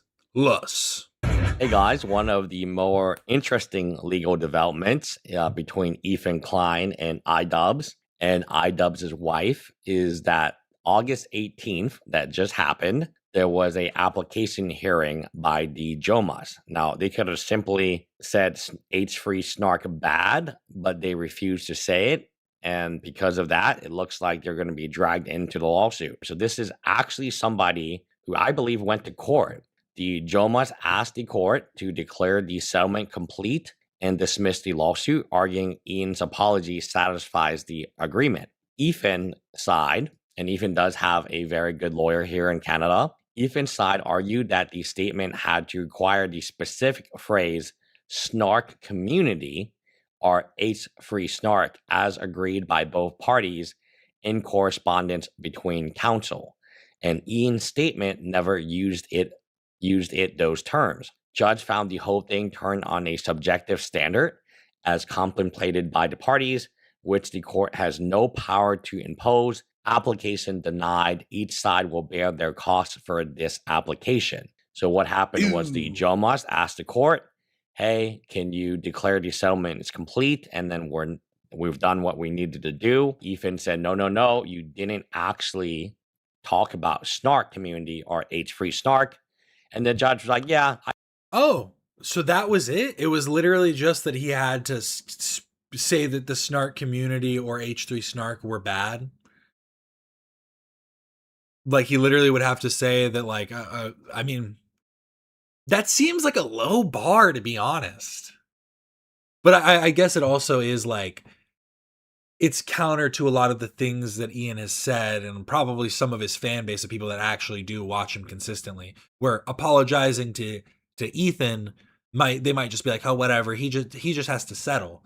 But if they hear him say, like, and the snark communities are bad, then they're going to all of a sudden feel personally attacked. I kind of see that. It's subjective. And then the application was denied. That means the Jomas spent a lot of money, and as we're going to find out, a lot of time. Follow up to my earlier post yesterday. This is just the whole set of notes I took live, more or less unedited. I just transcribed this digitally from my handwriting in short form. I made transcripts in this. Okay, there you go. So this is what they do for a living. So it's easier to read. I tried to get quotes as close to verbatim as I could, but this was all done in real time. So treat anything in quotes as a close but not certain, definitely not an official transcript. Again, this... Sorry, going back to the Cat in the Hat. I didn't see The Cat in the Hat, but the story seems objectively bad. It is, but I think you're supposed to be paying attention to the B plot. The A plot is the B plot, and the B plot is the A plot. The B plot is following the mom and this stepdad, this wannabe stepdad, this guy trying to get at the mom, and following her as she goes to work, seeing the dynamics with her in her workplace, and the fact that she's trying the best for her kids, but she's having issues with them, and she's trying to date this guy, but this guy is exactly how he seems. So she's trying to figure out what she should do with her kids who are always acting up. And in the meantime, this guy is like, plotting on how he can basically take over their home. And then in the A plot, which is kind of the B plot, it's just the kids dicking around and kind of avoiding him while also figuring out what's going on.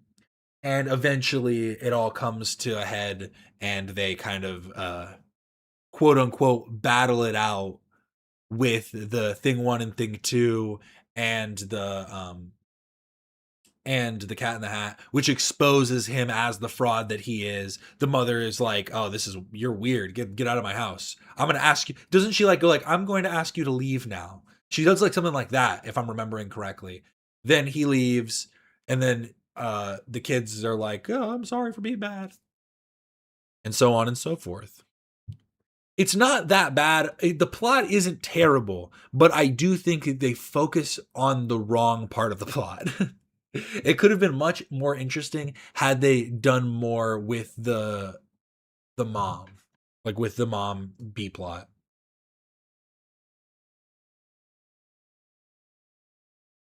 Because what's the runtime of the movie? It's an hour and 22 minutes. It's an hour and 22 minutes. You would have got an hour 45. Another 15 minutes of screen time with the mom and breaking all that down. That could be good. Back to iDubbbz. Which is better? Me talking about Cat in the Hat or me talking about iDubbbz? I don't know. Individual who works as a living as a transcriptist, and that's what they do. So it's got to be pretty close. If names and stuff change, it's because I didn't go back to change it to Ethan or Ian.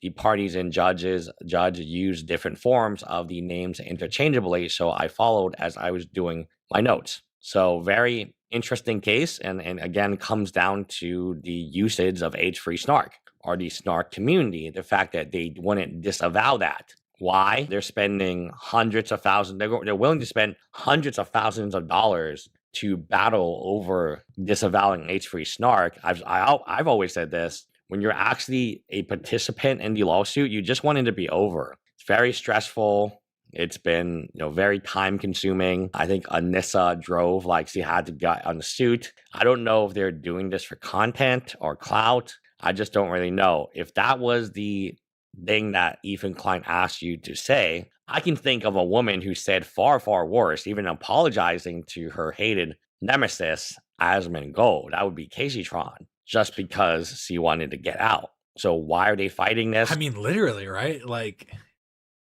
That is a much crazier ask to randomly throw in the Casey Tron one that she had to apologize to Asmongold. That's kind of crazy. And some people were like, "Oh, he just wants to defend Asmongold." Honestly, what she said about Asmongold, it was fucked up. What she said about his mom, right? It was his mom who passed away, or was it about his dad? It was about one of his parents passing. And it's yeah, that's fucking disrespectful. Even if you don't like somebody, again, why stoop down to their levels? And if you want to stoop down to their levels, know that you're a piece of shit. That's the thing. It's not an eye for an eye makes the whole world blind. That's the whole point. You don't get to stoop down to somebody's level and then take the moral high ground. That's not how it works. I don't know. Is it worth it?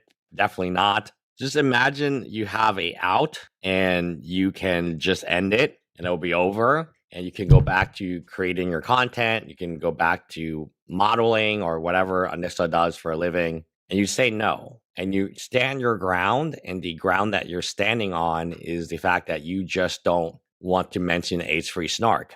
Judge Farling, applications to confer the matter is settled to be within the context. When looking at the legal matter, here the objective is to settle matters. Judge determined that the more formal agreement was contemplated between parties as per the extensive communication between legal counsel. The subjective position would be satisfactory to Ethan and has been contemplated. So Ethan gets to decide if it is good or not. The subjective position would be satisfactory to Ethan, and that has been contemplated and discussed between parties. I will say that the only confusing part now is that Ethan, in that comment section, did say that it was satisfactory and would inform his lawyers to drop the case. That the fact that he didn't do that and that it is still going and that he didn't find he legally didn't find it satisfactory. That's a little come on. You got to be a little more that's a little bit dishonest, I will say. I will say it, Ethan. That's you lying. You're a liar.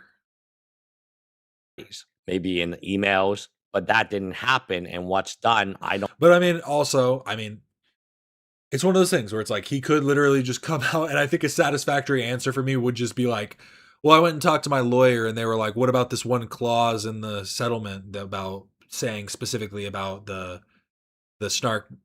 Do you not care about that? And then Ethan going, oh, I forgot. Oh yeah, you're right. Like I could totally see that even being the answer, and I'd probably be like, okay. But regardless, it is a little bit of something, a little iffy. Don't think the court could be in a position. So court cannot be in a position to determine if Ethan accepts the apology. It's up to Ethan. Okay. I'm going to put on the poll now. Will the H3 show start on time? Our poll this one's ended. Prophetic dreams of random people won with 61%. So you guys are all going to be plagued with people's death and cheating and all these things that you'll never be able to do anything about, while I am getting a Jack Russell Terrier peeing on me in the middle of the night. Who wins? Who really wins? But yeah, so we're going to end that poll, and I'm going to start the new poll now. The one that got the lowest was 6%, with clothes always feel way too tight. I guess those people just like to feel snug. But how late will the H3 show start today? And that is from 30 minutes from now when they plan to start. And to determine if the apology was enough. And clearly Ethan does not believe that. This is Ethan's statement. They already signed and agreed to. This is Anissa. Hello, I had to sit in court. Oh, is that what it is? Ethan shouldn't have made that comment, but I think the actual statement in question by Ian was on a live stream and not that YouTube video. Okay. Interesting. Okay. That would make more sense. Court and hear a 60-year-old working professional repeat the word snark. This was the fit for the occasion. Final decision too subjective to enforce the signed agreement. Still being sued. We'll update with more when we can. So remember, Anissa is the one, or the Jomas are the ones that brought to court. They were trying to get. Oh, and you know what? While we're here, let's do this too. How do I do it? Oh, I do it here.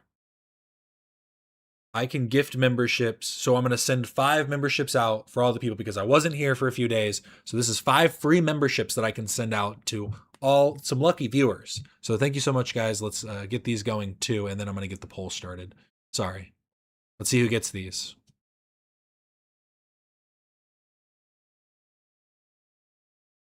Look at the gifted sub. I recognize a few of those. But shout out. It dismissed that the settlement was fulfilled and they're off the hook. The judge said, nope, I disagree with that. And the reason I disagree with that is because the apology is subjective to Ethan Klein. If Ethan Klein doesn't think it's good enough, then it's not good enough. And Ethan Klein clearly outlined it that he wanted them to talk bad about H3 Snark, which of course they didn't. Things are not going too well for iDubbbz. I don't know.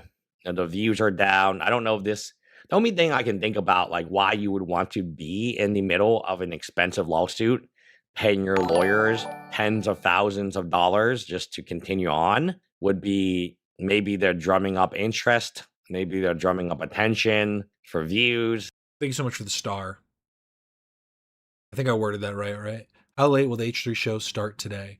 On time early, 10 minutes, 20 minutes, or 30 minutes? I can't really understand because being part of a lawsuit is extremely stressful. And losing this, I mean, basically the judge said, hey, Ethan decides if your apology is good or not. Wait, what are you guys going to court for? I've been out of the loop. I've been off the internet for a while. And like, is it? Thank you so much for becoming one of Quasar's cadets. I'm gonna say, I always say it wrong. Cohen Vandermail? Cohen Vandermail? Did I say that right? Shut up. Thank you for becoming one of Quasar's cadets. Cohen Vandermail 35. Close enough? Far enough? Really worth spending tens of thousands of dollars just so you can post on Instagram your court fit. To clarify, yes, I am also named in the defamation lawsuit that is seeking $1 million. We are both being sued by Ethan Klein, me specifically for tweeting hashtag quote drugs. And she actually did tweet this. So not only was she not part of the lawsuit because the lawsuit was about iDubbbz, and now she. I know it was just a little bit of a slip up with him speaking. It would have been funnier if Anissa put hashtag drugs. That would have been funnier. Whole family's part of the lawsuit. People rightfully are confused on whether Ethan dropped the lawsuit or not. The short answer is no. The apology which Ian did, truly of his own volition, without any form of instruction from Ethan's legal team, was not enough for Ethan to drop it. That's all I'm choosing to say at this moment. Did he drop it? No. Did he say he would drop it? And again, the battlegrounds is snark. That's crazy. You're going to spend tens of thousands, if not hundreds of thousands of dollars on legal fees over this. Now, I don't agree with Ethan suing.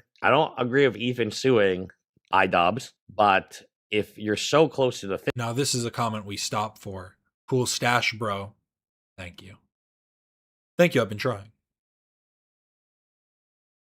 I've been trying to decide if I want to twist it.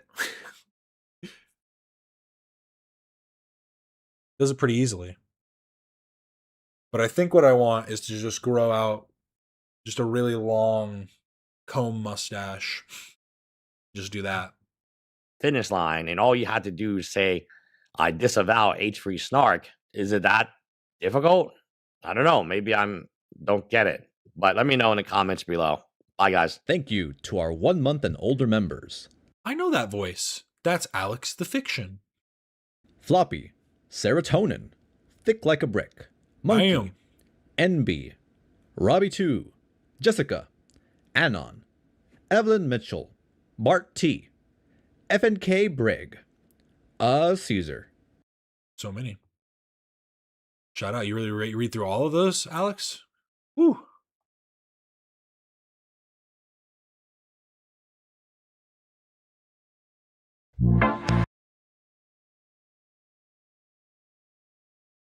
Can't rock the Amon stash? What?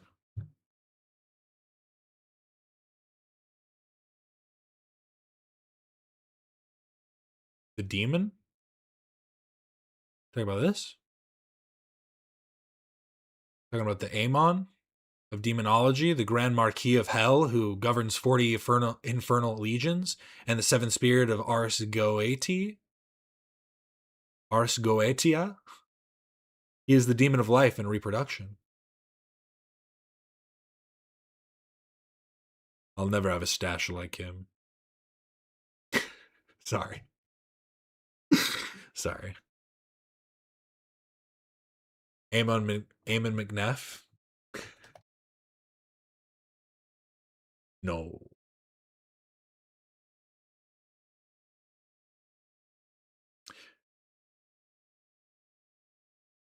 Honestly, I forgot that's his name. Look at that. Fucking hell. See, this is what makes it bad. You can't, if you have it, you need like a bushy one. And your mustache needs to be thicker. Like, imagine if he trims it. Then it just looks like a really shitty mustache.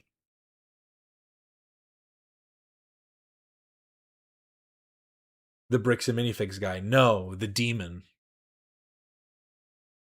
No, we're clearly talking about the demon, the Grand Marquis of Hell who governs 40 infertile legions. Keep up with the program. But this is leaked Ethan Klein versus iDubbbz Ian and Anissa settlement terms. Are these fair? This was dropped 3 hours ago by Lus, so this is new, and I'm wondering, are these fair? Let's see.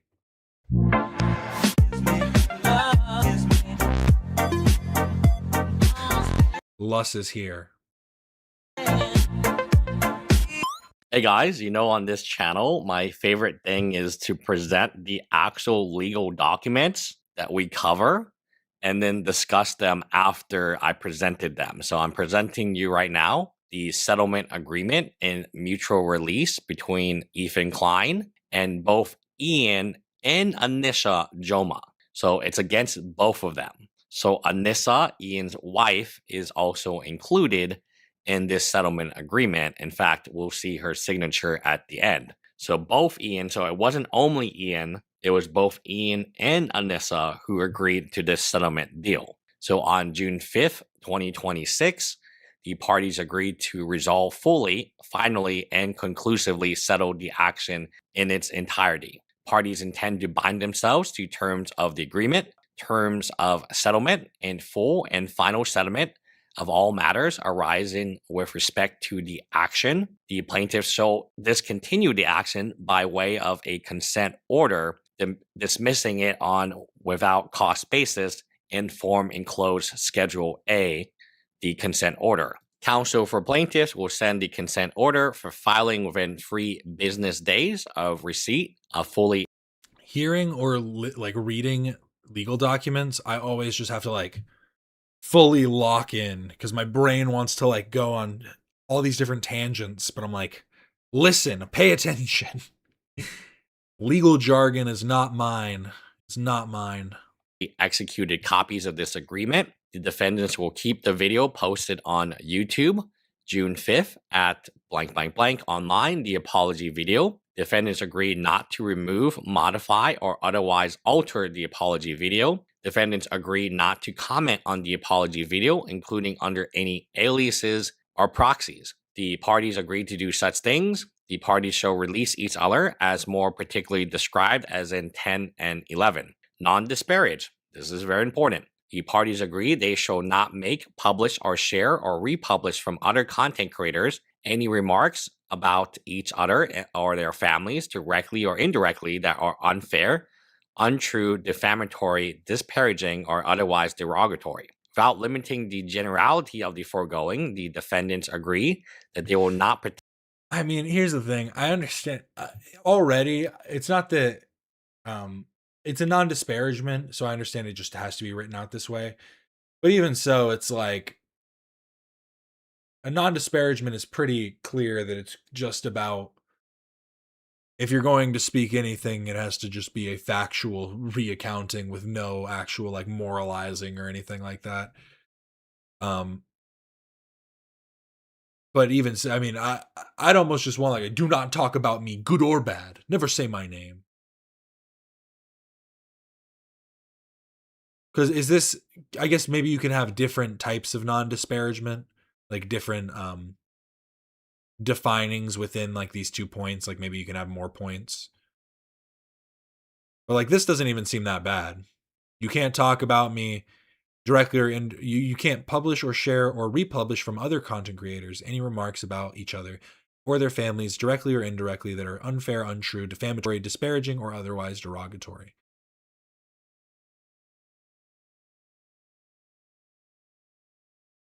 See, and again, like it leaves the window open to where you could talk about things. I feel like this leaves a small window open. It really does. But maybe I'm bad. I don't know law. Who am I? Participate in Reddit communities known as H-Free Snark or any other communities that are created for the purpose of criticism or mockery of the plaintiffs, and plaintiffs also agree not to participate in similar communities. Mr. Klein acknowledges that he was the person behind the blank troll account, was the catalyst for the internet commentary by another content creator using the name Destiny, which I then shared. While displaying Destiny's comment via an internet persona, I expressly stated that he did not believe in Destiny's allegations against Mr. Klein were true. After a request from Mr. Klein's legal counsel, Anissa and I agreed to take down all content that Mr. Klein's objected to, and we did so by March 31st, 2026, and then he made a public apology. Despite the apology, Mr. Klein and his company calls the statement of claim in the Within action to be issued on June 5th, 2026. On June 12th, 2026, Mr. Klein said in a YouTube video that he only wanted a sincere apology from me, even though I had already apologized. He stated, I said, and I still say that if Ian would issue a genuine apology, I'd probably think about dropping the lawsuit. I don't think he ever genuinely apologized or reckoned with the fact that what he did was so extraordinary effed up. They're Ian Joma and Anissa Joma, their representatives, principal agencies, etc. The defendant entities fully, finally, and forever release, and discharge the plaintiff entities of and from manner of proceedings, actions, cause of actions, claims, demands for damages, whether compensatory, punitive, aggravated, or otherwise losses, injuries, suits, debts, sum of money, etc., etc. So, pretty extensive. Nothing contained herein shall constitute a release of any party from any rights or obligations from this agreement. No omission, settlement of the action does not constitute an omission of liability or breach by any party. The parties acknowledge, represent, and warrant that any action, causes, or action claims, demands for damages, etc., and claims of any kind whatsoever at law, in equity, or under statute in respects of the release claims are barred pursuant to Alberta Limitations Act. Confidentiality. The parties shall keep the terms of this agreement and settlement of the release claims confidential and shall not disclose them to any person. Should we be seeing this? Or institution, except for the purposes of... Yeah, that's true. They had the chance, too, of not having H3 talk crap about them back. Like, yeah, that would also have stopped in that non-disparagement agreement. Implementing or enforcing the settlement or may be required by law or to provide necessary disclosure to financial or legal advisors. If the parties or any of them are required by law to disclose this agreement, the disclosing party must make advance notice of such disclosure to the other party. No assignment. The agreement is personal to the parties. Independent legal advice. Each party has acknowledged it has received independent legal advice with respect to the terms of this agreement, read this agreement, and understands its terms and such parties' rights hereunder, and not been influenced to any extent whatsoever in making this agreement by any representation or statement regarding any matter made by the party or parties opposite, or by any person or persons representing the party or parties opposite, except as contained in this agreement. Governing law, province of Alberta is going to control the entire agreement and interpretation. So what do you guys think about this? Was it fair? Was it unfair? Interestingly enough, this is also covered in this settlement. It might have been, it was about H3 Snark. Now, there are emails that talk about how they reached the settlement involving H3 Snark and essentially disavowing them. Ian could have done something quite simple to save himself from a $1 million defamation lawsuit, and that's just to renounce H3 Snark. I don't know why he didn't announce it. Let me know in the comment sections below. If you or Ian or Anissa, would you denounce H3 Snark just so? I mean, yeah. Why not? I mean, even like inherently in the name, like you can say that there's meant to be a bit of irony in the naming convention, but to be snarky isn't like a good thing inherently. So I don't know. I don't think that was too crazy of an ask, all things considered, especially because like it was fairly balanced. Like it wasn't as though they were saying like, we get all of the, we get basically free range and can just do whatever we want while you are being held and silenced. I mean, that seemed generally okay.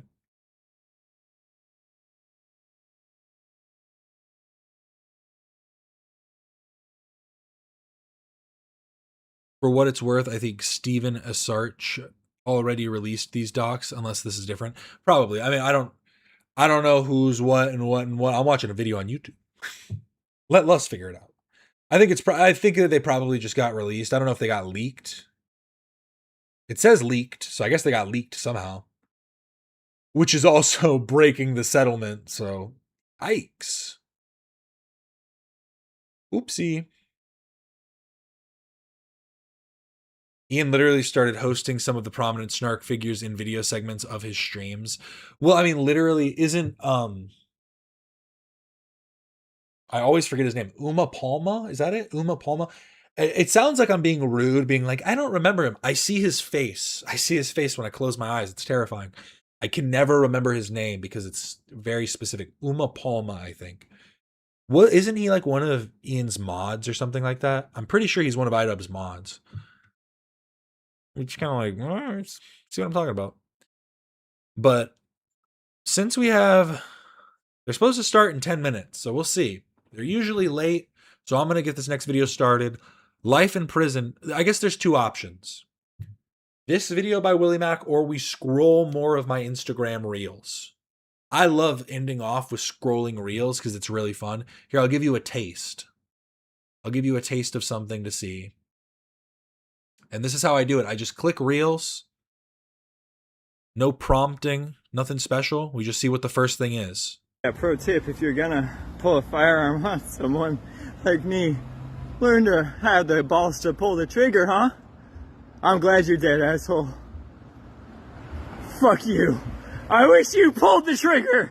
Hey, so yeah, pro tip. Do you want more of this or more Willie Mac? Something to think about.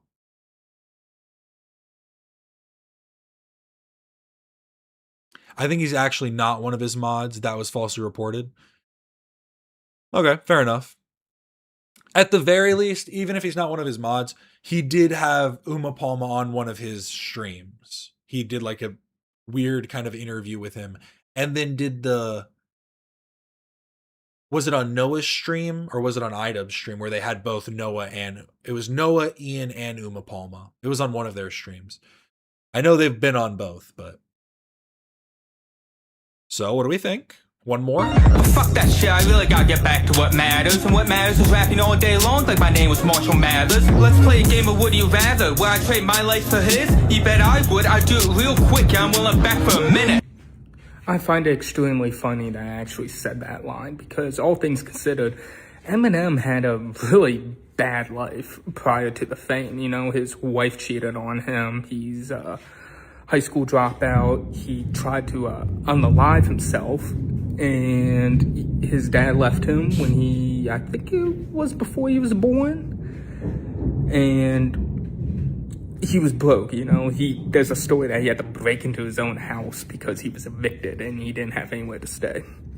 But we only look at the highlights of things, you know, the fact that he's one of the greatest of all times, you know, a GOAT when it comes to the rap game, and the fact that he's the best-selling rapper of all time in terms of albums. We don't really remember the downsides of his life. I wonder what people will say about me.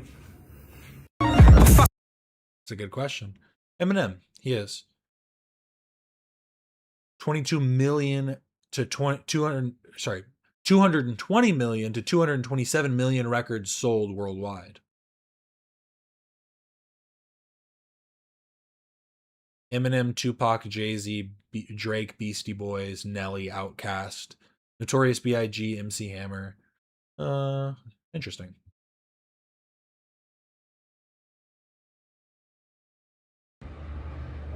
I have some last-minute openings for a massage on Thursday afternoon. So, if you need some touch, be in touch. It says I'm connected fine. What is going on? Oh, there. Are we back? What is going on? F's in chat. They got my copper. I'm not playing EverQuest. I'm playing Daggerfall. I'm playing Daggerfall, the Unity version. We're back. We're back. Sorry about that. I don't know what's going on. I don't know if it's YouTube or my internet or my computer. I'm thinking it's YouTube connecting, because things are like coming up and showing just fine. My internet's showing like I'm able to do an internet speed test and it shows connected. I think YouTube's just been having some major issues as well. I'm like worried for my internet to go out because I don't have good service where I'm at. I get an SOS signal on my phone at home. I need my internet. Oh. Alright. That guy is a legend, but he's playing System of a Down, so I can't. Let's get it. I'm back on my bullshit. You thought that I folded. I know for a fact that some of you hoped it. The goal is to blow with the coldest and boldest of flows. Get to growing the golden, go potent and dopest and bolden by knowing I'm going up high on the totem. My bros going no shit with toes throwing clothes and I'm smoking. His beard is like perfectly grayed down the middle. Like one side is gone gray. It's interesting. When I'm strikes like I'm bowling, so what is the motive? Maybe I'm sick of just being the brokest. Maybe I'm sick of not being noticed. Maybe I just want to party, get loaded. That's a good reason to get on some hoe shit. Maybe I want to be helping my mama, my sister, my cousins with all of the problems. The rest of the family could all get fucked while I'm bumping in big trucks, working on big stuff. Rocking Adobe, you did to get ratio with the face made for the radio. I got that fire hitting cars like Mario, yelling free Luigi for the party, yo. Pops is a redneck, mom's is a Mexican. I was born to work with the best of them. Adjust a position who's built for succeeding. I'ma go hustle and make it look easy. Make it look easy. Well, Insta-Slam, what the hell is going on with you? Remember, a man needs to protect his balls. Don't sit on your balls, motherfuckers. Don't sit on those fucking balls. I'm gonna just put myself here so you guys don't have to look at that. You'll have to have the fucking ball extraction. You will. This is my $70 piece of shit 3-string guitar. You'll never see me play the 18-string on Instagram.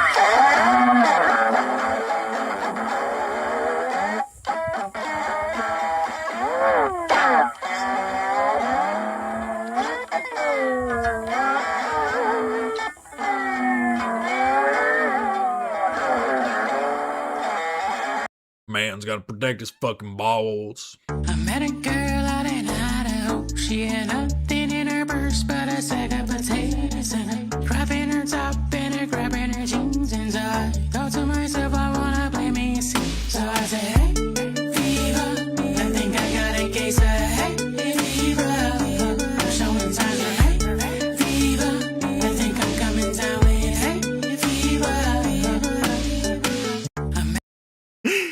As an American, it's so funny to just make a song about hay fever. It's about hay fever. People from around the world are like, what? Had a girl out in Idaho. She had nothing in her purse but a sack of potatoes and a crop in nothing in her purse but a sack of potatoes. What a legend. Yeah. What did that just say? In her top. Wait. I used to have. Wait. It said this song's about the Israel. This says it's about Israel and Gaza, not Palestine, specifically Gaza. Interesting. We done to the Middle East? What have we done to these hoods, to these streets? Gunshots giving out grief like a disease. We could stop the fighting, but we're reigniting. Every side's fueled by ambition and power. We need to be seen. Doesn't matter if we're wrong. We just want to be strong. We want to play our part. We want to make our mark. Yes. It's the curse of the human race. It's historical human fate.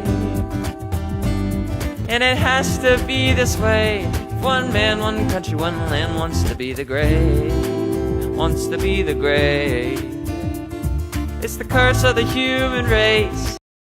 Did you talk about Ethan calling it a Hutch stream? I didn't. I watched it actually. Honestly, it was a good little watch, just something to throw on in the background. The conversation I don't think was really too productive. I am excited to see Hutch come on. I will say Hutch has been pissing me off because every time I watch one of Hutch's videos, every 3 minutes there's an ad. I'm sorry I'm getting so frustrated. Sorry, I got really worked up about that. It happens every single time I play a Hutch video. Every 3 minutes there's an ad. Like every 3 minutes. It was so infuriating. I was just trying to watch his coverage on something, and I swear I got through three ads in the first 10 minutes. And then he got up and went to the restroom while the video was playing. And I was like, dog, what is going on? This is an hour-long video. How have there already been 3 ads? Get premium, Goofy? Dog, I'm fine to watch ads to support channels. I'm not fine to watch ads endlessly. I'm cool to watch ads. That's not a big deal. The ads aren't the problem. You guys are missing the point. You guys are like wholly just missing the point. You can use an ad blocker. You can use all type of things. You have the choice of how you distribute ads on your video.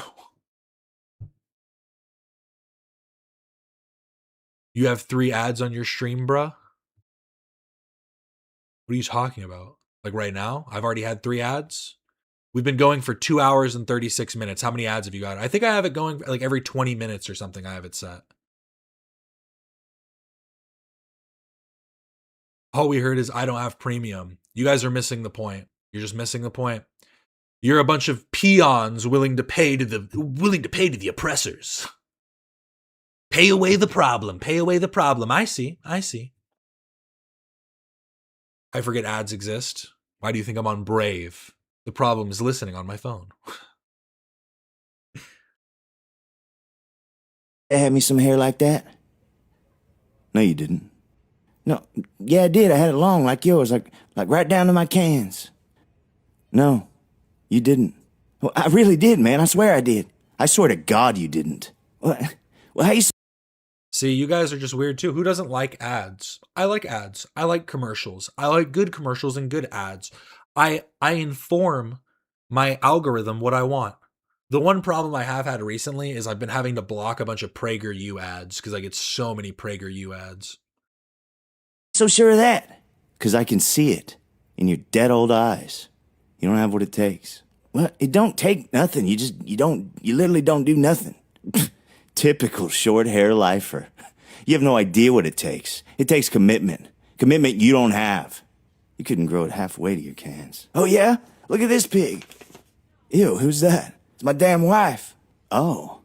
Well, she's rather sizable. She's huge-mongous. Used to be a size 2.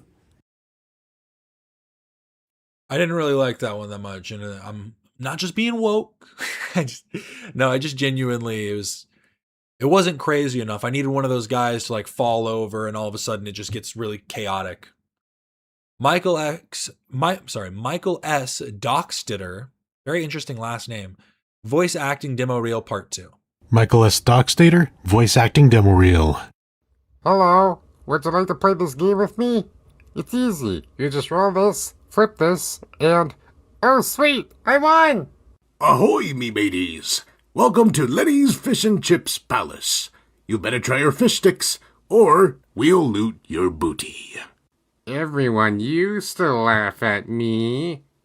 I was a walking punchline. But not anymore. Some CIA killer turned ruthless mercenary. Little more than a skeleton on a respirator for almost 3 years. I mean, please. You made a freaking deal. The boss won't be happy when he hears about this. You really screwed yourself this time. This ain't over, man. You made a freaking deal.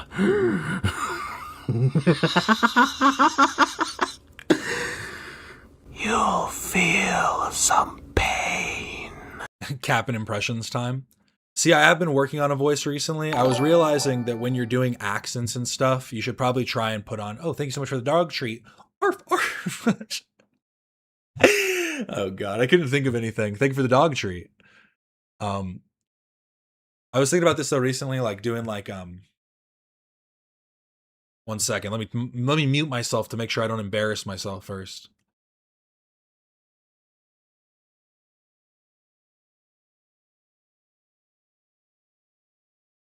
Because I was thinking of British people, like, you know, an English accent and the different types of English accent, and most people do like kind of a generic one that is consistent. But I thought the way to like emphasize it more is to maybe do more of like a voice with it.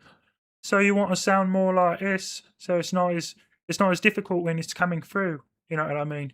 It's like when I'm coming through, when I'm coming down the alleyway and I see a couple of blokes and I'm like, hey, it's not the worst thing in the world, but then some geezer comes up.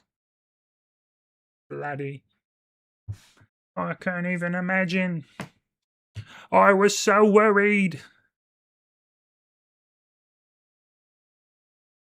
That's the only one I've been working on recently. British Kermit, wow. I mean, I suppose it's close enough. You see, you can think of all the different ways in which you want to imagine it, but it's its own original thing, but it's an adaptation for sure, but not necessarily any different than anything else, but it's quite original, I'd imagine. You could probably find at least 10 or 12 people to sound similar, but I wouldn't necessarily have a problem.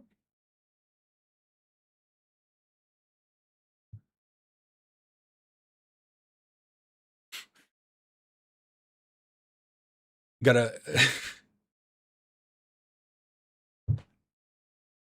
grab a bottle of water. What? I guess water is not a. See, it depends on where you are for water. a bottle of water. See, the Andrew Tate thing, his isn't even like a British accent. It's like, I don't even know what kind of accent he has. How are you so good at that accent? I watched a lot of English YouTubers when I was young. That's my real voice. That's how I actually sound. This has all been something else. You never know.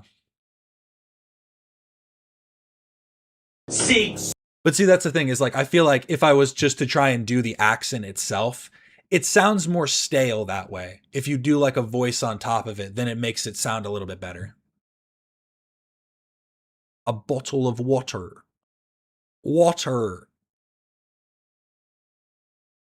Me and my brother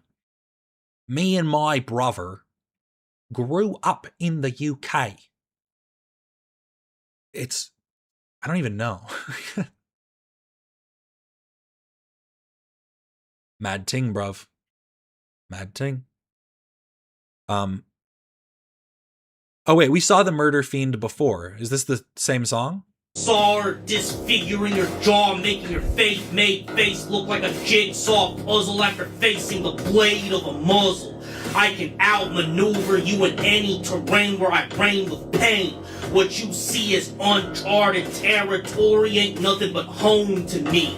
You wholeheartedly believe that there was honor attached in war like governmental strings. But the trail of scars and corpses that represent your dismembered family members and dead comrades would suggest otherwise. As I look into your eyes and see the inner child reflect from your face, I'm starting to... I'm gonna fucking throw this on the next time I'm hanging out with somebody. I'm gonna throw on The Murder Fiend and put them onto some real. They're not ready. Realize that you never had what it took to be a true killer. I exposed to you the harsh reality of...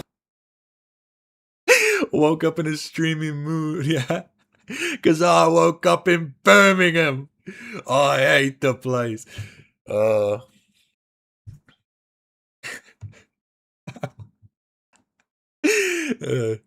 Average.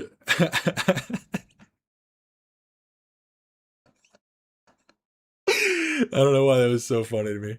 Just average Birmingham resident. What warfare really is, a nasty permanent stain of perversion and tragedy on humanity. Desert Eagle to your dome facing the nasal bridge between your eyes before you die when the bullet shatters your nose bone. Zigzag disfiguring your jaw, making your... I'm gonna tell. I want to dissect the lyrics a little bit. Made face look like a jigsaw puzzle after facing the blade of a muzzle. Make your face look like a jigsaw puzzle after facing the blade of a muzzle. I can outmaneuver you in any terrain where I reign with pain. I can outmaneuver you in any terrain where I reign with pain. So in my domain, I am the main. So you better proclaim my reign. Reign was already used once in there, but don't let the pain rain down. Pull out a crane, like David Dobrik. It was an excavator, whatever. Who cares? You see as uncharted territory ain't nothing but home to me. Okay, we're gonna move on now. Hi, Mikulich. Oh, it's Franz Grasser. Franz. Thank you, Franz.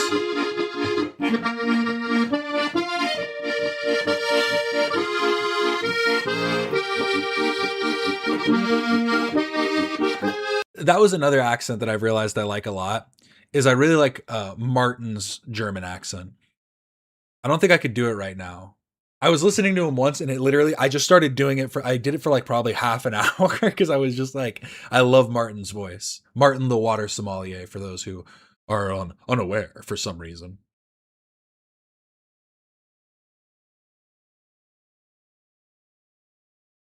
Is he perfect? It's the perfect German accent. Let's talk about it. Hello everybody, here's Martin, your personal water sommelier. So it depends pretty much on you and your usage, what kind of water you should buy. So what is actually distilled water? Distilled water is nothing else than municipal sourced water. They're boiling it up, collecting the steam, and the steam is converted back into a liquid form. It is the German accent. Trevor from Smosh did a great German accent on the latest Bit City. It's just I feel like accents are one of those things where you just have to one day realize you can do them. And then you're good. And then you're good for it. Or you end up sounding like Eric from that episode of That 70s Show where he just was himself being like, look at me, I'm Batman. It's me, Batman.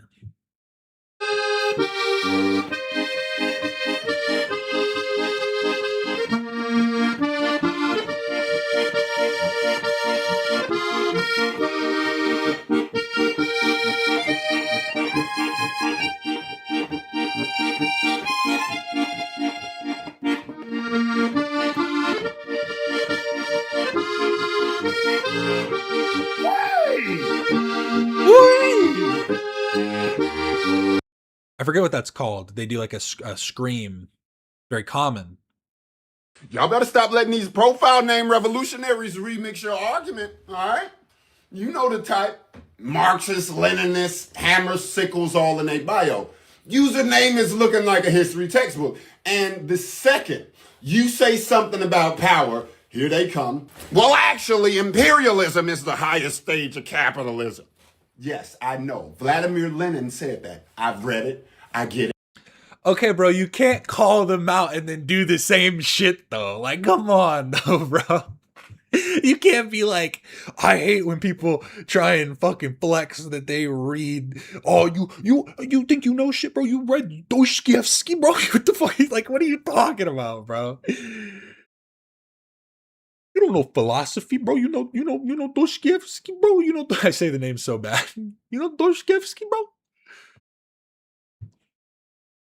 What you know about Karl Marx? What you know about Vladimir Lenin? You actually know about socialism? No, you don't. I do. I know about socialism. Sorry, that really just got me because he did the exact same shit. I'm not confused. But some of y'all... I'm confused. They have gone live? They have? What? Who went live? When, where, why? Yeah. I guess you could. Thank you all so much for watching. Remember to like and subscribe if you haven't already. I do this every Monday, Wednesday, and Friday.